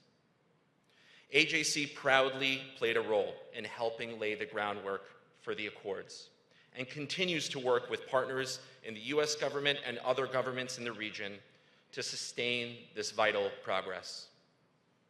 The Abraham Accords Caucus builds on that success by providing bipartisan leadership to strengthen existing partnerships and widen the circle of peace to new countries. What was, before October 7th, a noble mission, the goal of the caucus is now a geopolitical imperative for Israel and the United States. It is an honor to welcome Representatives Brad Schneider and Kathy McMorris Rogers to our stage.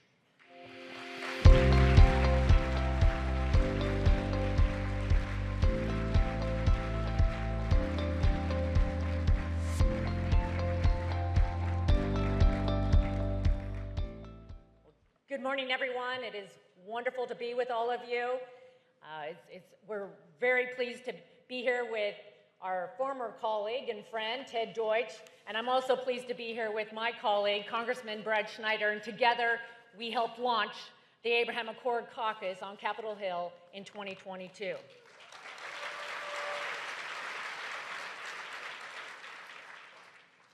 Psalm 122 says, "Pray for peace in Jerusalem. May all who love this city prosper. O Jerusalem, may there be peace within your walls and prosperity in your palaces. For the sake of my family and friends, I will say, may you have peace.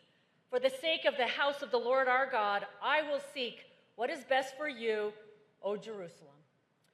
When we started the Abraham Accord Caucus in 2022, we saw a unique opportunity and the importance of bringing world leaders together in a common pursuit of creating a better, safer, more prosperous world for our children and our grandchildren, and it has been a great success.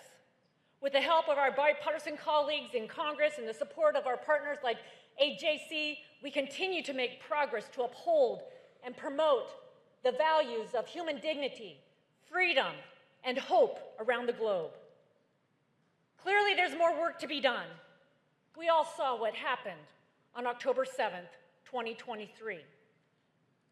We saw Iranian-backed Hamas terrorists attack Israel by land and water and sea, launch a barrage of rockets into Jerusalem, brutally murdering more than 1,400 innocent people, including 32 American citizens, and taking another 250 hostage. Let me be clear. The United States of America stands with Israel.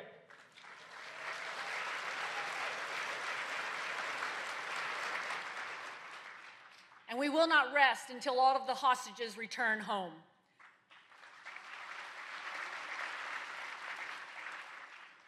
Throughout our nation's history, there's been moments where strong moral clarity propelled us to a brighter future, where freedom and love prevailed over tyranny and hate. Times when we stood shoulder to shoulder to call evil what it was, evil, and committed ourselves to do everything within our power to root it out. I just was reminded of this during my trip to Normandy to help celebrate the 80th anniversary of D-Day. And this is one of those times. For the victims, their families, and the state of Israel, the United States of America must lead with conviction and moral clarity.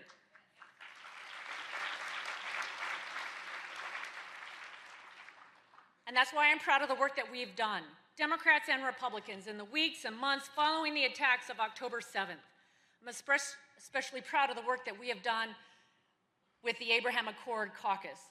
We have drafted and passed and got signed into law the Defend Act, the Maritime Act. These two bills will help the United States and our partners in the Middle East develop a comprehensive security package and strategy to defend the growing threat posed by Iran and its proxies, and a need that's been underscored by Iran's material and financial support of Hamas and Hezbollah.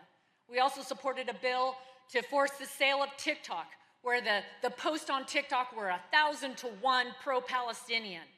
As most of you know, things are going to look a little different for me at the end of this year, as I'm not seeking re-election. But as I reflect on my time in the People's House, my heart is full with gratitude for those who I've served with and organizations like AJC who have been such incredible partners through the years. In my office, I have a quote by Rabbi Schneerson that reads, "Remember that even in the darkest place, the light of a single candle can be seen far and wide." Each one of you here today is a light. Continue to shine brightly for everyone to see, especially for our brothers and sisters in Israel during this hour of darkness. And moving forward, I am confident that your organization and our caucus will continue to make a huge difference with the leadership of Congressman Brad Schneider. And I'm proud to introduce my colleague, my friend, the leader of the Abraham Accord Caucus on Capitol Hill, the gentleman from Illinois, Congressman Brad Schneider.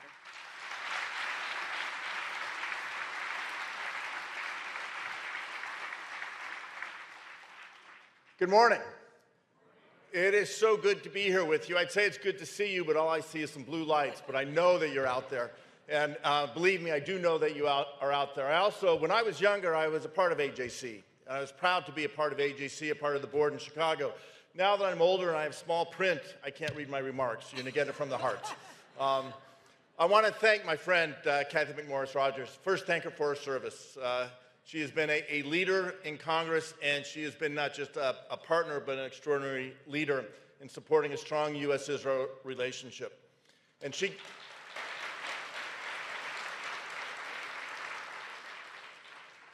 touched on the importance of the Abraham Accords caucus. I'll start with the Abraham Accords. 4 years ago, or almost 4 years ago, I remember exactly where I was. It was August 13th when the announcement came out that there was going to be a normalization with Israel. Now, I remember where I was in 1977 when Sadat flew to Jerusalem. I remember the signing of the Camp David Accords, excuse me. I remember the handshake on the lawn in September of 1993 and the signing of the treaty with Jordan in 1994. But in all of those moments, there was never true talk of normalization, of integration, of a different vision for the Middle East. And as Tal Becker says, and I often quote, the Abraham Accords, for the first time, put into writing, codified the idea that both Jews and Arabs belong to the same land.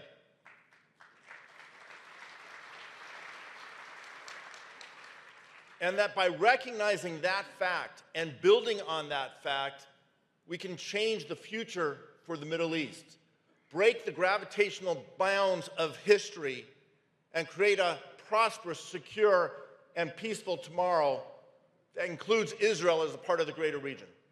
And that's why we formed the Abraham Accords Caucus in 2022. Bipartisan, Republicans and Democrats. Bicameral, House and Senate, which maybe is even more difficult than bipartisan.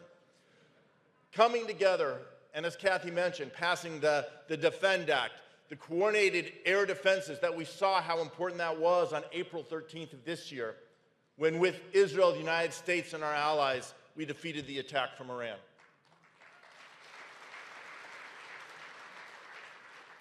The Maritime Act that brings that same coordination to surface warfare on the water. And we also passed the Israel Relations Normalization Act, because that is the future. So where are we today? I was asked in the back, how's it going? And I thought about this, and I came up with what I thought was an interesting juxtaposition. Every day we know what we have to do. When we wake up, I know we have to bring the hostages home. We have to ensure that Israel can protect its citizens, defend its borders, and rescue the hostages. We know that we have to stand strong against the haters and the deniers and ensure that not only is October 7th never forgotten, that October 7th can never, ever happen again.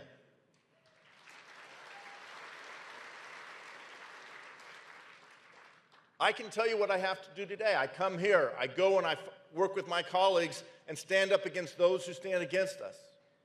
And I do it again tomorrow and the next day and the next day. What's harder is to say, what do we do to secure the peace a year from now or a decade from now? How do we ensure that the next generation will know peace and security? How do we guarantee that the families that move back to the communities along Gaza, to Nir Oz, to Be'eri, Kfar Aza, to the communities in the north that are evacuated, Metula, Kiryat Shmona, how do we make sure that their children don't lie awake at night worrying about what might come up from underground or what might fall from the skies? And that's, again, why the Abraham Accords are so important. The different future for Israel depends on us finding and charting a path to peace that includes Israel in the region without question, without denial, without discrimination.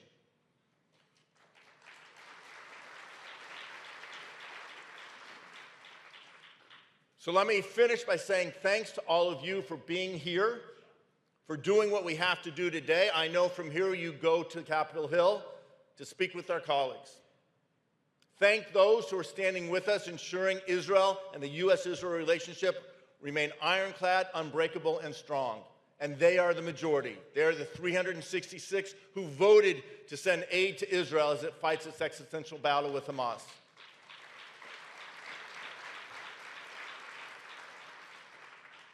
And stay focused on the future. Last week, Kathy and I, through the Abraham Accords Caucus, we kicked off the Gaza Working Group. There were a dozen of us in the room, members of Congress, Republicans and Democrats, talking about the future. Talking about a future in which Hamas cannot reign terror over Gaza or threaten Israel. Talking about a future where Israel can stand strong and be part of the region. Where we can build on the treaties with UAE and Bahrain and Morocco and look forward to the possibility of normalization with Saudi Arabia and all the other countries of the region. That is the future we believe in. That's the future we have to fight for. We can't give up that hope. We can't give up on the promise of the Abraham Accords. And together, we can make sure that that promise becomes a reality. Am Yisrael Chai. Thank you.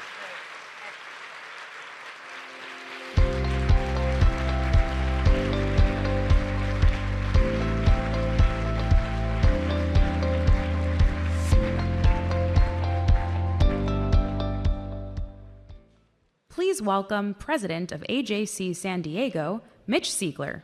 עוד לא עבדה תקוותנו להיות חופשי בארצנו שמע ישראל כולנו. Good morning.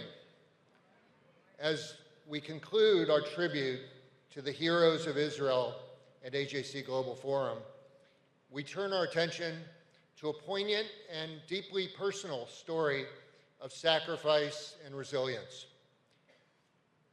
Today, we pay tribute to a hero whose courage and dedication to his community left an indelible mark on everyone who knew him. Ophir Lipstein, Zichrona Livracha, was the head of the Shar HaNegev Regional Council. He was a beloved leader who devoted his life to serving others. On October the 7th, Ophir and his son Nitzan were murdered by Hamas terrorists. San Diego and Shar HaNegev, a group of kibbutzim on the Gaza envelope, have had a sister city relationship for 25 years. Many members of our San Diego community had met Ophir or knew him well. When San Diego's mayor and the chair of the County Board of Supervisors went on separate AJC Project interchange trips to Israel last year, they spent time with Ophir. Ophir was a true hero of Israel. His legacy of leadership and compassion lives on through his family and the countless lives he touched. Ophir was a devoted husband to Vered, I met Vered in December in Jerusalem, and again in December in San Diego when she visited with her brother Daron and her children. Ophir was a loving father to Aviv, Idan, Uri, and Nitzan, and a cherished son, brother, friend to many. Ophir's dedication to building bridges between communities and fostering understanding earned him a reputation and admiration around the world and at home. Ophir was an optimist who would say, Ha'or v'hatov yinatzlu, the light and the goodness shall win, shall triumph. Ophir was more than a mayor. He was a visionary leader, a cherished partner of AJC Jerusalem, AJC Project Interchange, and AJC Access Israel. He was a steadfast advocate for peace and understanding and a friend. His unwavering commitment to his community, particularly his own kibbutz, Kfar Aza, which I visited last year with a group of other San Diego Jewish community leaders, was a testament to his deep-rooted love for his homeland and his unwavering dedication to his people and the Jewish people. As we honor Ophir's memory today, we are also honored to announce the creation of AJC's inaugural Ophir Lipstein Bridge Builder Award, a testament to his commitment to building connections and promoting peace.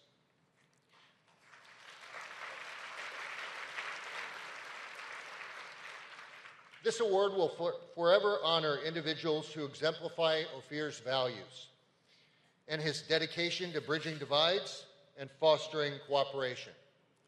Accepting this honor today on behalf of Ophir is his brother Daron Lipstein, a man whose strength and resilience mirror that of his brother.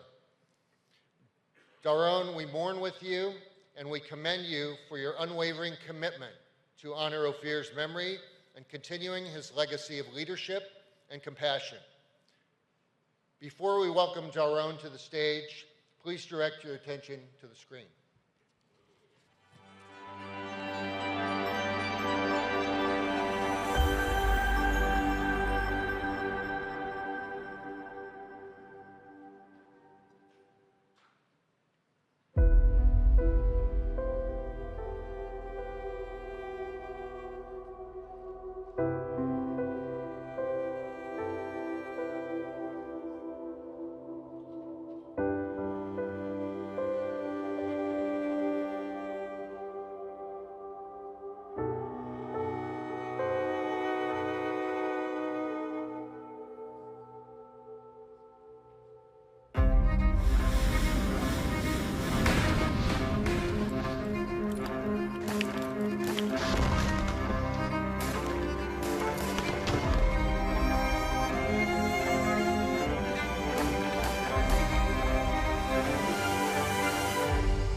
Please join me in welcoming Daron Lipstein.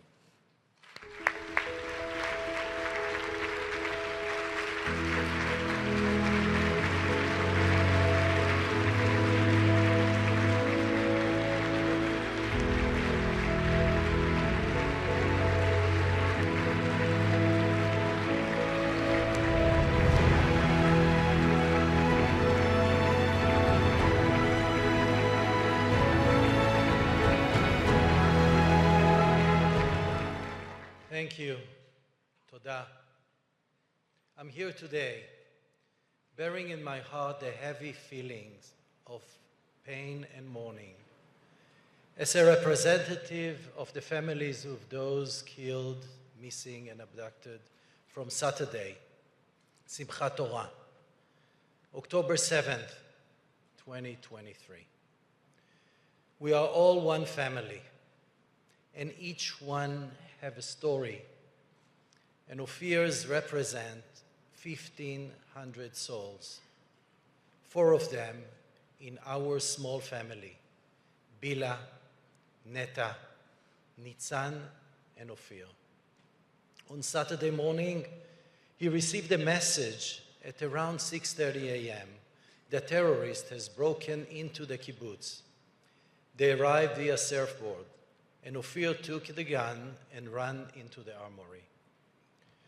He managed to take the long weapon and ran back to the break-in site, encountering a large number of terrorists who came in front of him in vans. He managed to shoot at them, and when he encountered a stopper, they fired a large amount of fire at him, killing him. My brother Ophir was the first fatality whose name was published. The terrorist continued towards his mother-in-law, Bila, and murdered her when she went out to get her phone from her electric car.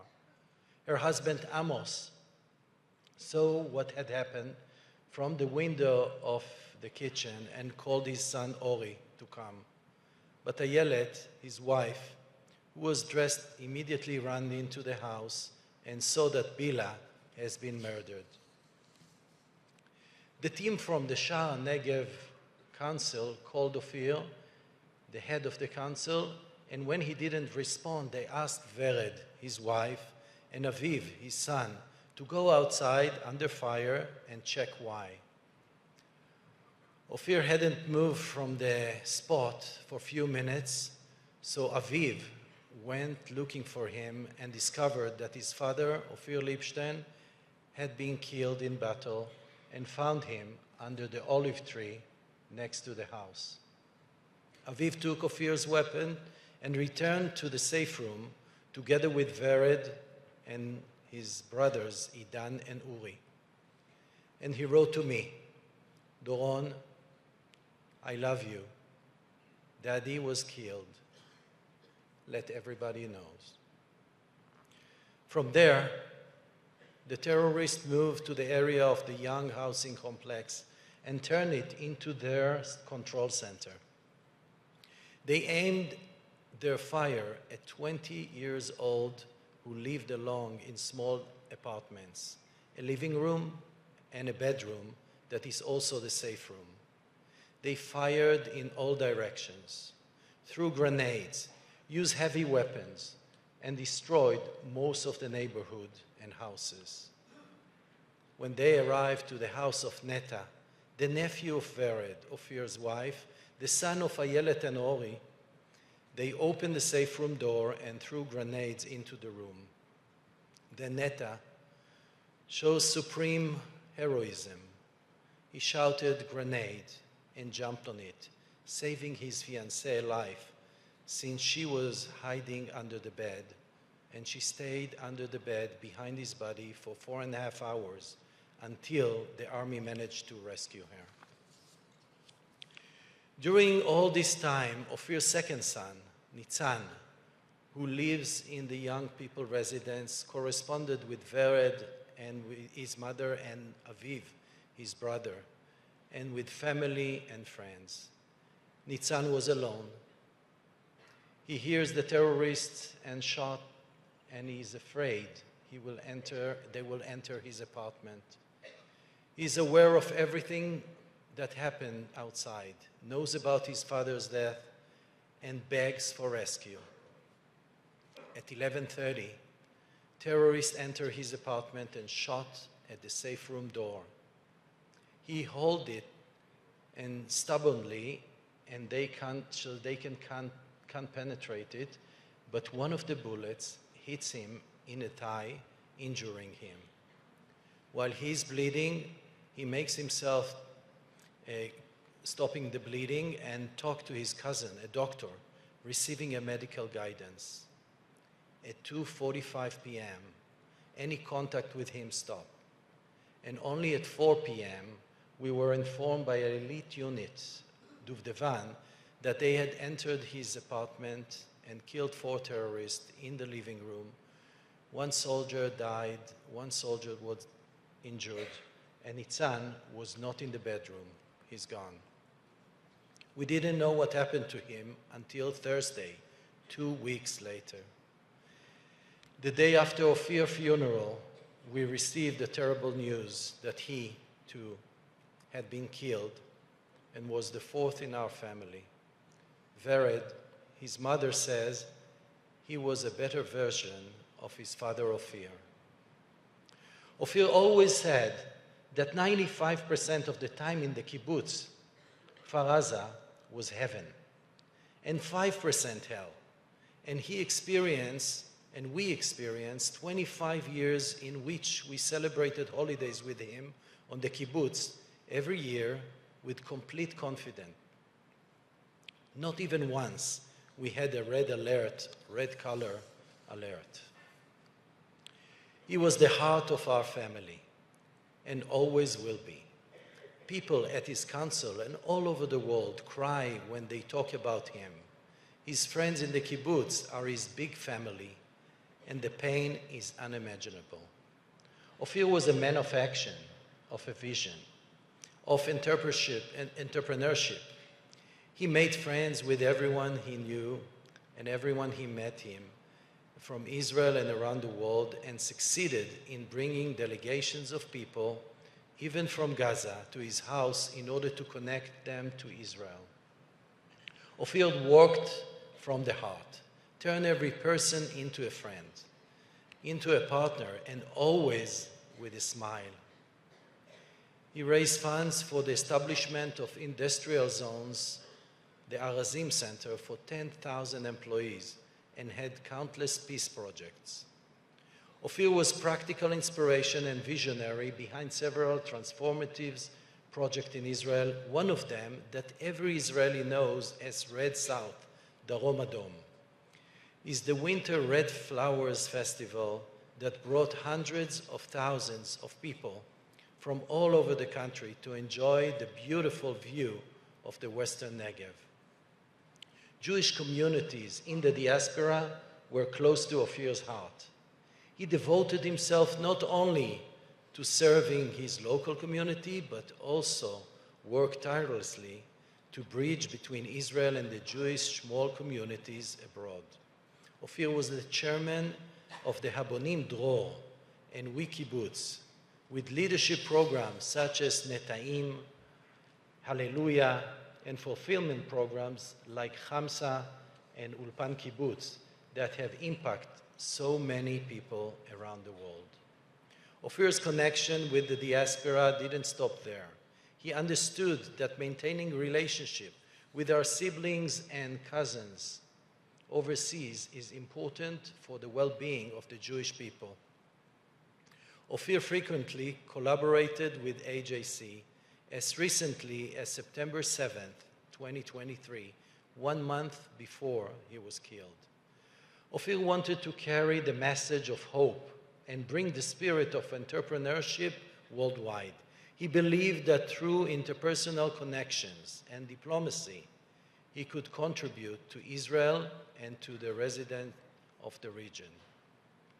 As part of this, he led the Sister City Agreement with San Diego, California, and became friends with Mayor Todd Gloria. Mayor Todd visited Shara Negev and Ofir with AJC and the two become close friends.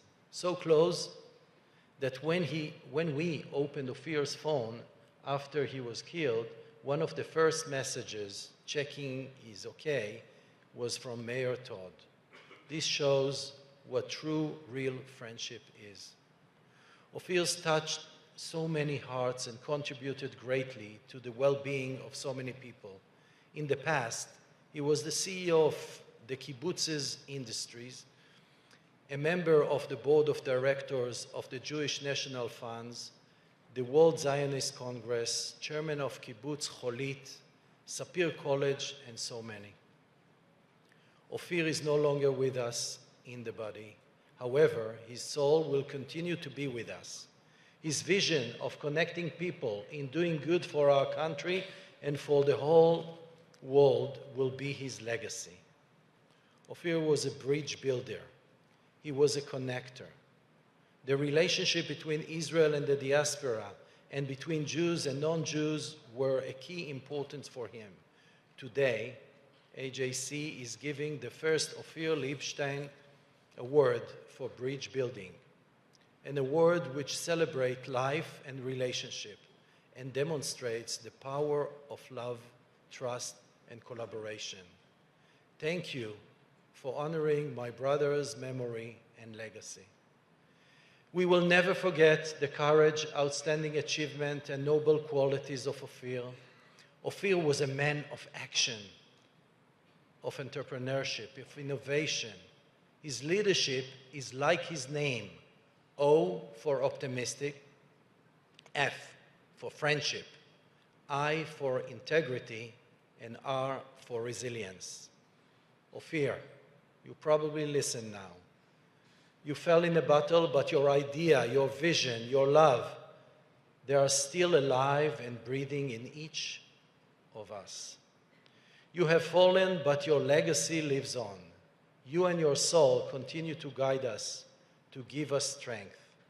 Please join me in continuing the project he led and create a new network of global Jewish leaders, bringing together the young leaders that will change Israel and contribute for the better world. Thank you, and Am Israel Chai. Am Israel Chai. Am Israel Chai.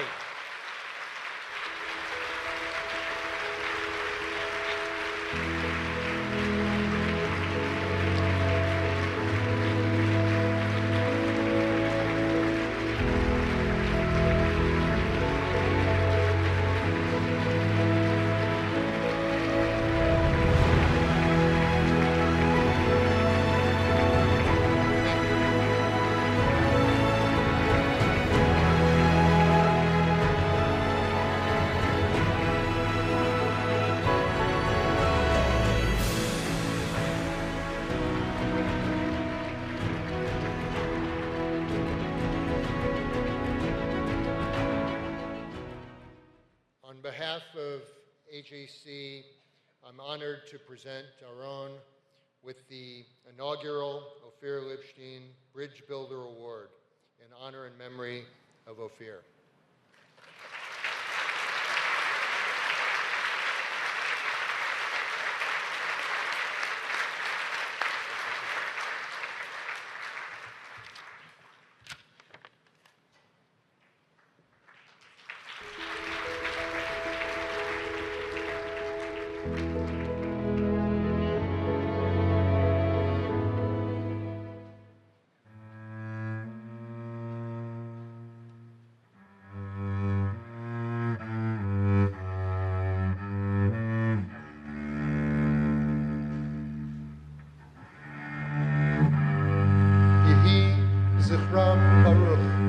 May our memory of each and every soul be for a blessing.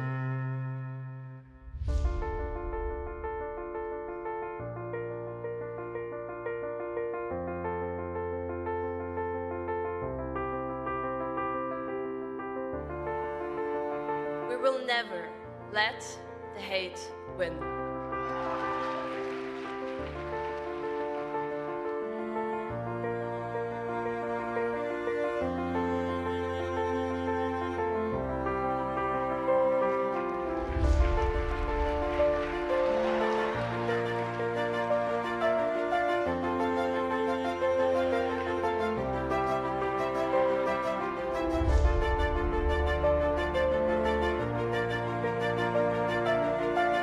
for each friend I lost to anti-Semitism this year, I gained at least twice as many in Zionists.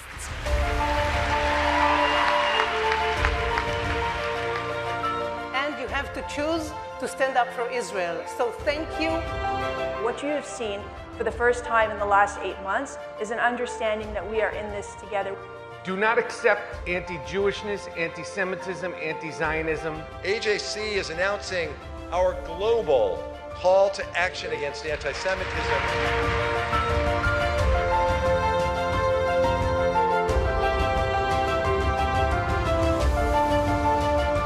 Omer, we know you are alive. You're not losing faith. We will bring you home.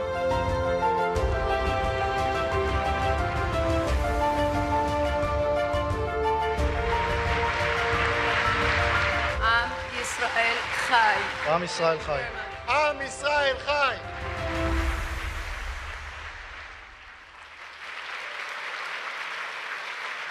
Please welcome AJC CEO Ted Deutch.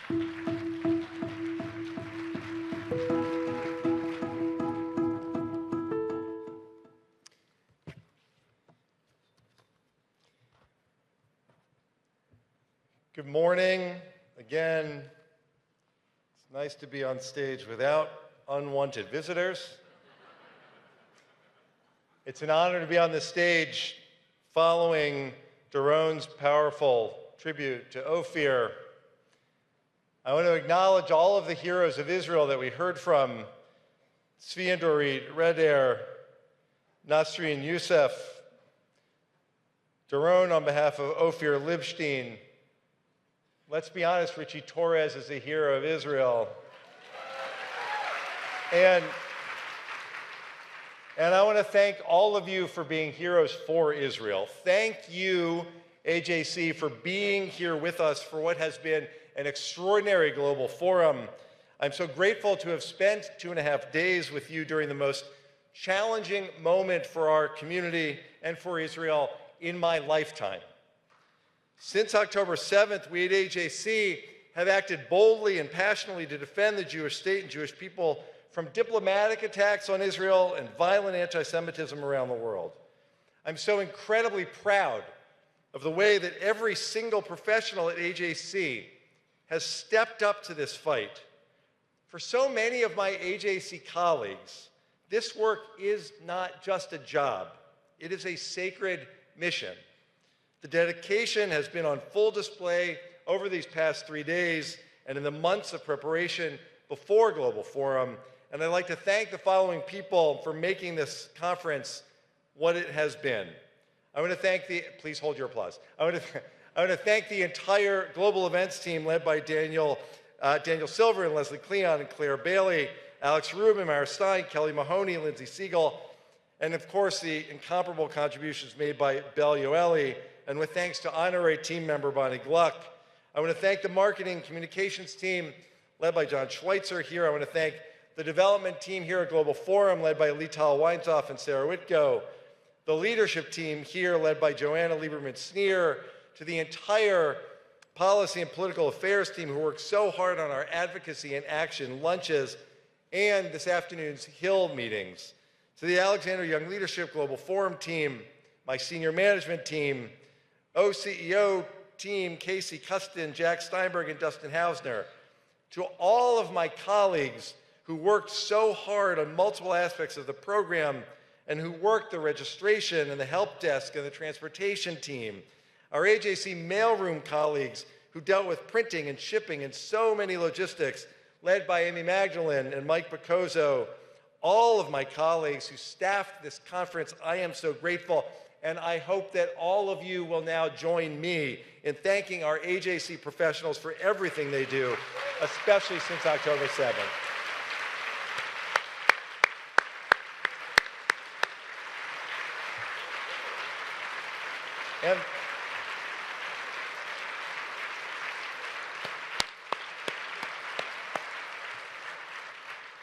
And of course, none of the work that we do at AJC is possible without our committed leadership.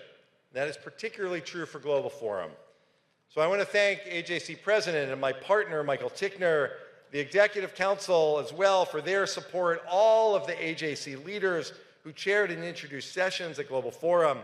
I want to thank Bobby Lapin and the Board of Governors, Stephen Wish and the Board of Trustees, the regional presidents and regional board members who are here, all of you for being here, all of you for being here and supporting AJC during this critical time for our community, and to all of the leaders across the country and around the world who could not be here and who are watching online and are with us today in spirit. To all of these leaders, I extend my deep gratitude. And I like to express and acknowledge the incredible work of AJC professionals, especially from our 25 regional offices, for some of the things that I will recount and so many more. For launching a community anti-Semitism summit in San Diego that's being replicated around the country. For working to adopt the IHRA working definition of anti-Semitism and passing it into law in the Pacific Northwest, across the Northeast and in South Florida. For mobilizing against BDS efforts in Seattle and in Chicago, and for hosting hostage families to make sure the stories of their loved ones are heard everywhere around the country and around the world, and so much more. Every single day since October 7th has been gut-wrenching. When AJC met with President Herzog in his office in Jerusalem just weeks after the October 7th attack, one of our participants in the meeting asked him, "What should we do? What would you like us to do?" And he looked at us and he had a one-word answer: everything. Everything. Well, that's what AJC has tried to do every day since, with urgency. And I know that we all feel that sense of urgency. Remember, the wave of global anti-Israel hatred that we've witnessed was not in response to Israel's war against Hamas. The mask came off the night of October 7th, the morning of October 8th, while Hamas terrorists were still invading communities, murdering Israelis, taking captives, before a single Israeli soldier, before a single heroic Israeli soldier entered Gaza, we saw protests of our hostages. We saw protests around the country, our hostage posters violently torn down in our cities and on our campuses.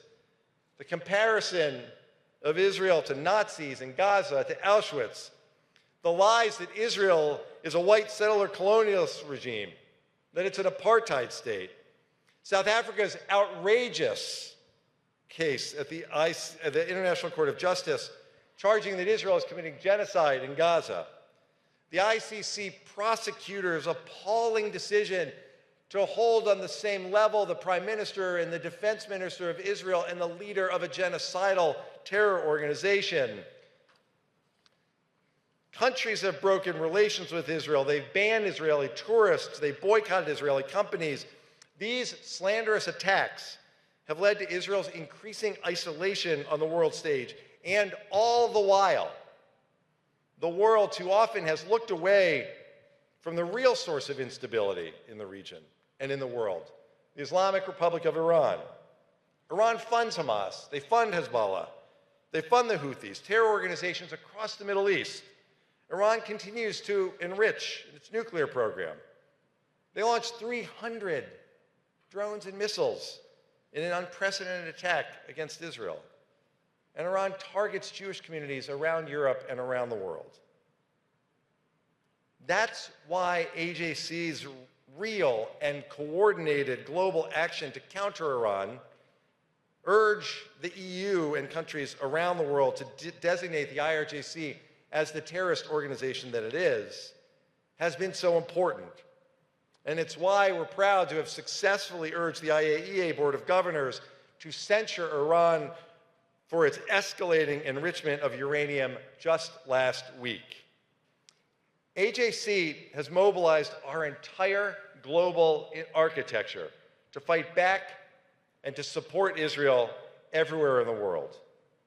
In the days after October 7th, we came together, so many of us here came together and created the Israel Emergency Fund and raised $5.5 million in just days for Israeli NGOs providing essential services to the Israeli people. We modified our flagship Project Interchange program, which brings non-Jewish leaders to Israel to organize fact-finding missions for journalists, for European parliamentarians, for social media influencers, so that they can understand what's actually happening on the ground in war-torn Israel. I've led leadership missions to Germany and Chile and Japan and Korea, in addition to Israel several times since October 7th, to rally prime ministers and foreign ministers, other high-level government officials, to condemn Hamas terror, to reaffirm their country's support of Israel, and to maintain moral clarity around what happened on October 7th, that they should always remember that Hamas is to blame for the war Israel is in, that Israel has the right to defend itself. My AJC colleagues around the world have done this same work every single day. AJC Paris and then the Africa Institute have enhanced ties between Israel and French-speaking African countries. Our Belfer Institute for Latino Latin American Affairs organized its annual strategic forum in Santiago for 110 Jewish leaders from 13 countries to reaffirm our continued fight against anti-Semitism. And of course, our office here in DC has continued to engage every day with ambassadors and with diplomats, so many of whom you've met and engaged in meaningful diplomacy with, even just yesterday. And that's just a sample of the work that AJC does to maintain support for Israel all around the world, and it's work that we've done for the past 8 months. Here in America, we've engaged the highest levels of the administration to ensure American support for Israel, to make sure that it maintains the current ironclad status even in an election year. We're working with members of Congress to advocate for bipartisan pro-Israel legislation, and we are pushing back against the extreme anti-Israel voices in our politics, those anti-Israel voices who too often sound very much like what we heard on our stage from those protesters. Our 25 regional offices work with elected officials to block outrageous ceasefire resolutions in city councils and state legislatures, and they advocate in consulates to shore up international support for Israel. And our communications team is pushing back against the outrageous misinformation and disinformation, the slanders against Israel that have inundated our society, our social media, and our media, that is, our newspapers who have failed us. And since October 7th, our pro-Israel messaging has reached over 75 million people on social media. That's one of the ways we're responding. But still, too many ignore the fact that there are still 120 hostages, including 8 Americans, suffering in Hamas captivity. It's been 249 days. 249 days, and in too many parts of the world and in too many parts of this country, still there is silence that we fight against. We've organized more than 330 meetings, more than 330 meetings with hostage families to share their stories in Washington, in New York, in Rome, in Paris, all around the world. Early in the war, we organized an event on Capitol Hill for Noam Perry, whose 79-year-old father, Chaim, a peace activist, was taken hostage on October 7th. Noam's message for my former colleagues was simple. I just want to see my father again. Tragically, we found out a week and a half ago that Chaim was murdered by Hamas.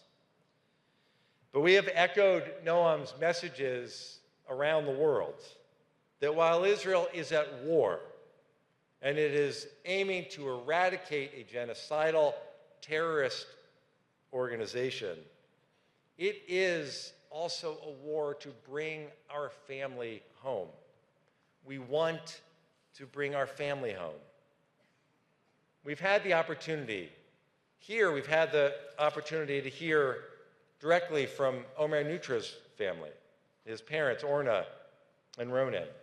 We've met so many hostage families in our work as they've come to your communities.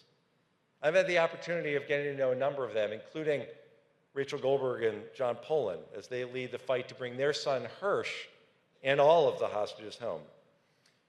Rachel, and some of you I'm sure have heard her say this, Rachel says she gets up every morning. She gets up every morning and runs to the end of the earth to help bring Hirsch home. That's the same approach that we need to take. And we are. The work AJC is doing around the world to fight anti-Semitism and to advocate for Israel is critical and it is impactful. 2 days ago, I stood on this stage with leaders of dozens of communities from around the world as we launched AJC's global call to combat anti-Semitism. Well, last week, marking the 80th anniversary of D-Day, President Biden and France's President Macron, as home to the two largest Jewish communities outside of Israel, announced that the US and France will form an annual dialogue to combat anti-Semitism. Building on the commitment of those two presidents, I am proud to announce that AJC is partnering with the CRIF, the umbrella organization gathering French Jewish organizations and institutions to create an annual transatlantic summit on combating anti-Semitism to bring together leaders, experts, and advocates to ensure greater international cooperation in the fight against anti-Semitism. Here's the point. We need to be transformative. We need to do more to ensure a secure and prosperous Israel can thrive, not just in the coming weeks, but in the coming years. Right now, policymakers are focusing on the day after in Gaza, and these are important conversations that we're also a part of. But more than that, at AJC, we're focused on the decade after, for Israel, for the region, and for the world. We have the relationships, we have the know-how, we have the diplomatic skills to build bridges, because AJC has spent decades laying the foundation for regional integration. We've been visiting the Gulf of North Africa for over 3 decades. Let's be honest, Jason Isaacs has been visiting the Gulf for over 3 decades. And in that work that Jason and Benji and the team do, we've been building relationships necessary for what eventually became the Abraham Accords. Our office in Abu Dhabi makes us the only global Jewish organization with a permanent presence in an Arab country. And our work deepening Israel's relationships around the world has not stopped since October 7th. We've organized 5 off-the-record discussions in the region and here in Washington, bringing together Israeli, Arab, and Palestinian leaders to work together to chart a more cooperative future. Our Asia-Pacific Institute and Interreligious Affairs Department has continued building relations and building bridges in Indonesia, the largest Muslim country in the world, by bringing the Grand Imam of Indonesia's national mosque to New York to participate in a fellowship on Judaism and interreligious understanding.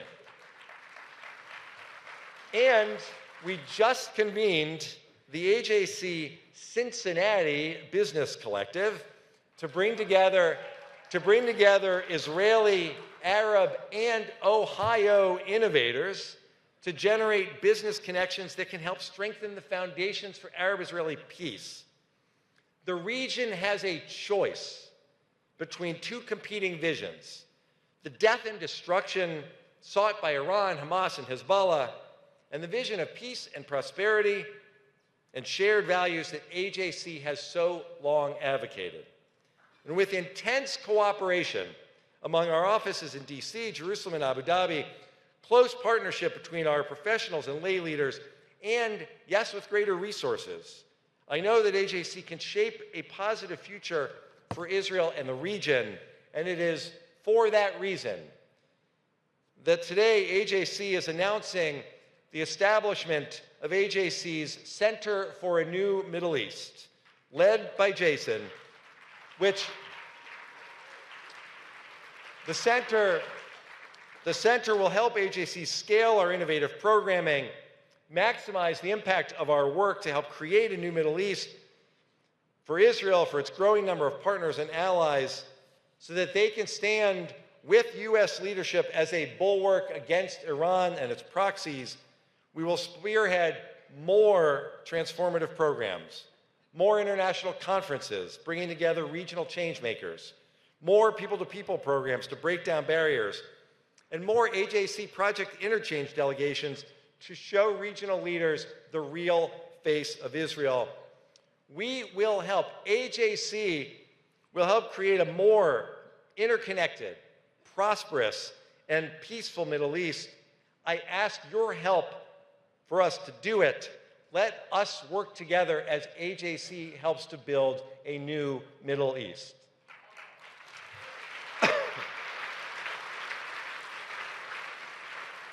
Now, 1 year ago at Global Forum, AJC dedicated our national team and regional offices to boldly fighting anti-Semitism and implementing the national strategy. We've helped the U.S. Conference of Mayors take concrete steps to counter anti-Semitism in their communities. We've worked with the Small Business Administration to empower businesses to combat anti-Semitism. We've partnered with entities across every level of government all across the country to help implement the national anti-Semitism strategy. We've led the charge to ensure that Jewish American Heritage Month is acknowledged everywhere, from boardrooms to city halls to, yes, the Google Calendar. We are expanding our work to combat anti-Semitism online and in the media, and it is time, and you will help make this so, it is time for Congress to pass the Combating Anti-Semitism Act so that there is always a presence at the White House and the Department of Education who will work with AJC to fight anti-Semitism. So I ask you to think back 249 days. Israel was brutally attacked, over 1,200 murdered, more than 250 hostages taken. The civilized world was on edge. Israel was clearly on edge. The global Jewish community felt at risk. Then what did we see immediately? We saw swastikas on Times Square, crowds in Sydney chanting "Gas to Jews," a near pogrom at the Russian airport, kosher restaurants vandalized, synagogues burned, Jewish schools shot at. On Sunday, here in our nation's capital, we saw violent protests outside the White House. And something horrifying has been happening on college campuses. A professor calling the deadliest day for the Jewish people exhilarating. University presidents saying that calls for the genocide of Jews do not violate their codes of student conduct. Jewish students attacked, intimidated, targeted at encampments. Protests erupted across the U.S. that put Jewish students very much at risk as they were told, go back to Poland.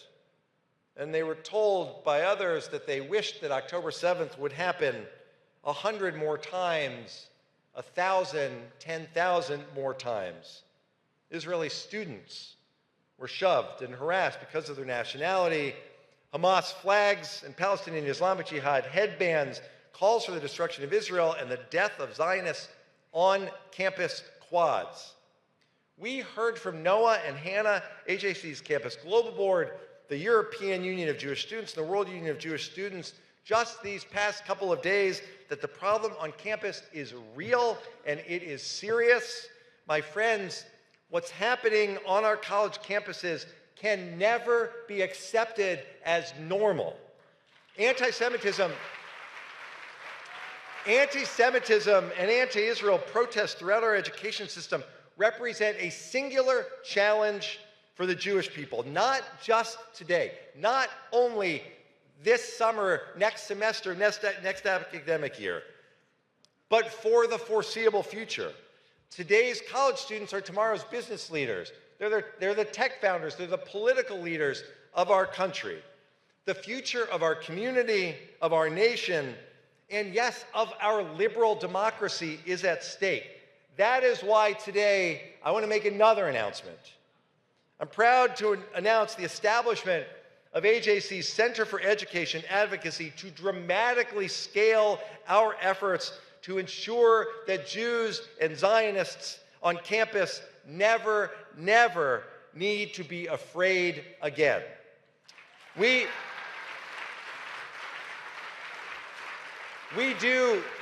do so much already. It is time to scale it and to make real change. How do we do it? AJC's Campus Global Board and our Leaders for Tomorrow program will empower a strong and resilient and effective generation of young Jewish leaders. AJC's Empowered Parent programs across the country will give more parents the tools that they need to be the best advocates for our community and for their students. AJC's Project Interchange trips for heads of school, for faculty, for university presidents will expose them to the truth and the complexity of the Jewish state. We will partner with more non-Jewish leaders standing with our campus community, and we will lift up our university trustees who speak with moral clarity. AJC's academic team will ramp up our engagement with presidents, with provosts, with other administrators, giving them the tools to transform their campuses, making certain things perfectly clear, that there must be accountability when students violate codes of student conduct and harass and intimidate students, that harming students and that banning students from joining clubs because they belong to the Jewish faith and because they are Zionists, that's discrimination that must be acted against, and that faculty members who intimidate Jewish students must be held accountable. So why the focused attention on education advocacy right now? Because our universities cannot just hope that the situation on campus will change on its own over the summer, or that it will disappear when the war in Gaza ends. We know that the anti-Semites, that the anti-Zionists on campus and in K-12 have been hard at work for decades. It is time to join the battle comprehensively and boldly. The idea that we are forced to sit back and accept that this is just what it means to be a Jewish student in America, in the world today, is flat out wrong. We must and we can transform our educational environments so that Jews and Zionism can thrive, and every single university and in every K-12 school setting, Jews and Zionists will be welcome and safe. This is the generational challenge that we face. The future of education, its contribution to liberal democracy. We have a foundational gift to help launch the center. I ask you to help us build on it. This is our moment. We need your help. These are big ideas and big plans because that's what this moment demands, especially from American Jewish Committee. And before I close our global forum, I want to acknowledge how we are feeling. We came to Global Forum because we thought it was important to be together. I don't think we imagined how desperately we needed to be together. It is easy to feel hopeless right now, but the isolation that we may feel doom-scrolling social media in our homes in Australia or South Africa, in Atlanta or Kansas City, France or Argentina, that can be overcome. How? By joining together as one unified Jewish community where we stand together and declare to the world that we don't need permission to be proud Jews and proud Zionists. That is who we are. We don't.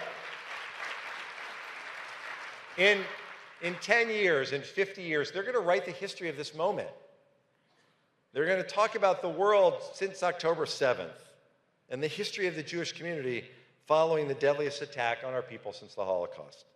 On October 6th, that story was being written was one that was about division and strife.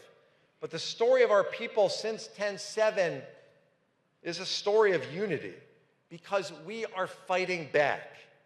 When Rachel Goldberg says that she gets up every morning and runs to the end of the earth, advocating for Hirsch, the least we can do is run to the end of the earth, advocating for Israel and the Jewish people.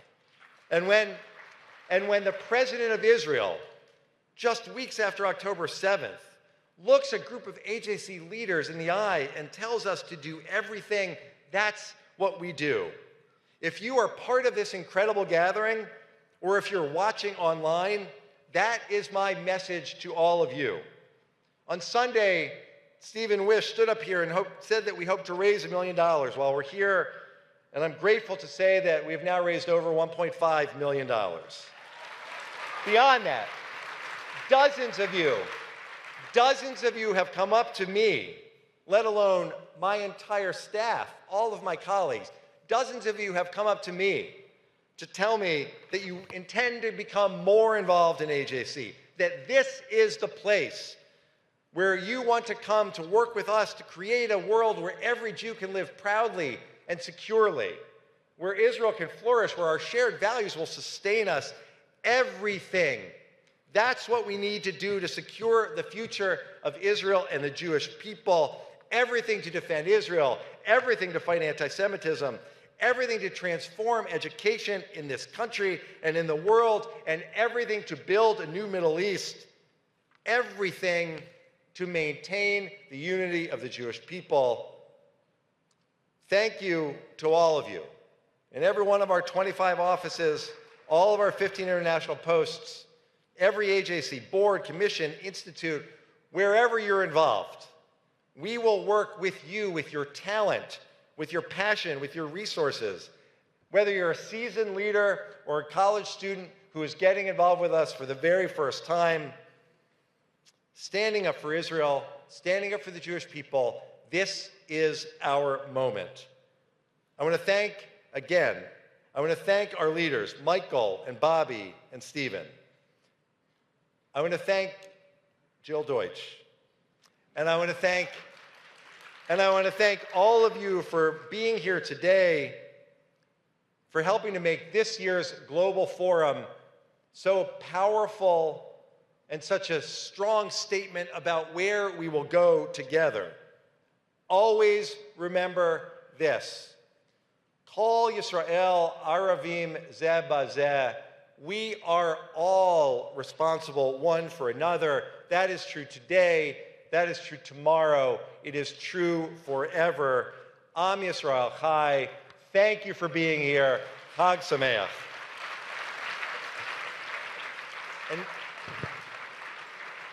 And in just a moment, we'll have the privilege of a performance by the incomparable Matisyahu. But first, I would ask Michael and Karen and Bobby and Eve, Stephen and Debbie, Jill, all of my AJC colleagues, please join me on the stage as we sing Hatikva. I know people are running to buses. It's worth it to stand together to sing Hatikva. Please come on up.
bring home the hostages, period. On October 7th, Hamas came in and murdered about 1,200 Israeli people, and 200 plus Israelis were kidnapped. How is that okay? How is society not speaking up? That could have been your mom, that could have been your sister, that could have been you. They are us. We are them. They're still being tortured by Hamas, and we need to act fast. There is nothing political or dangerous about saying, bring them home now. Nothing. My name is Elon Gold. Jennifer Jason Lee. Sarah Idan, and I stand with Israel and the Jewish people. Join us. Join us. Join us.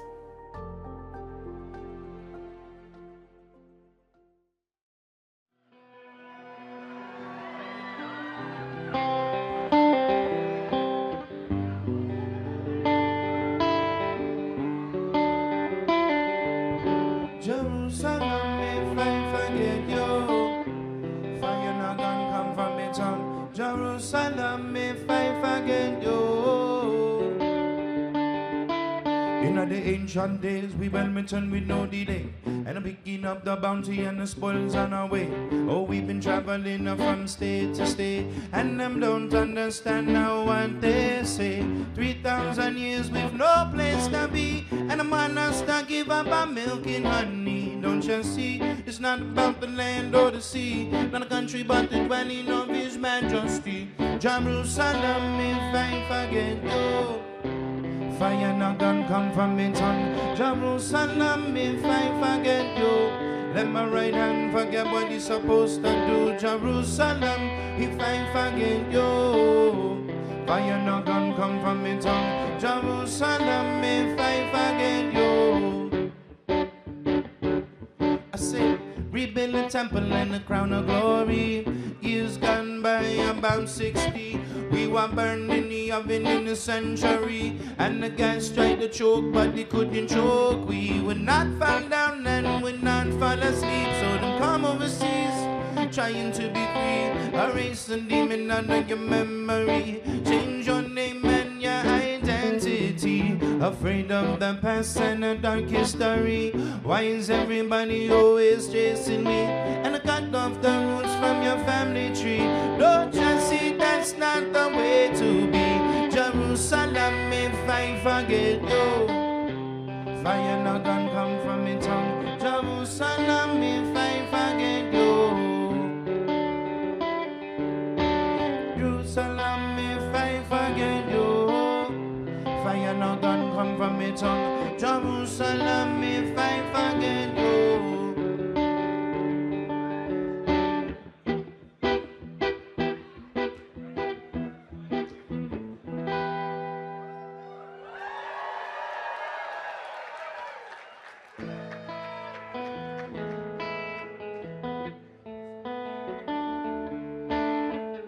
Sometimes I lay under the moon and thank God I'm breathing. But then I pray, don't take me soon. I am here for a reason. Sometimes in my tears I drown, but I never let it get me down. So when negativity surround, I know someday it'll all turn around, because all my life I've been waiting for, I've been praying for the people to say, we don't wanna fight no more, there'll be no more war, and our children will play. One day, one day, one day, oh, one day, one day. It's not about win or lose, we all lose when they feed on the soul and the innocent, blood-drenched pavement. Keep on moving though the water's stay raging, and in this maze you can lose your way, your way. It might drive you crazy, but don't let it phase you, no way, no way. Sometimes in my tears I drown, but I never let it get me. When negativity surround, I know someday it'll all turn around, because all my life I've been waiting for, praying for the people to say, we don't wanna fight no more, there'll be no more war, and our children will play. One day, one day, one day, one day, one day.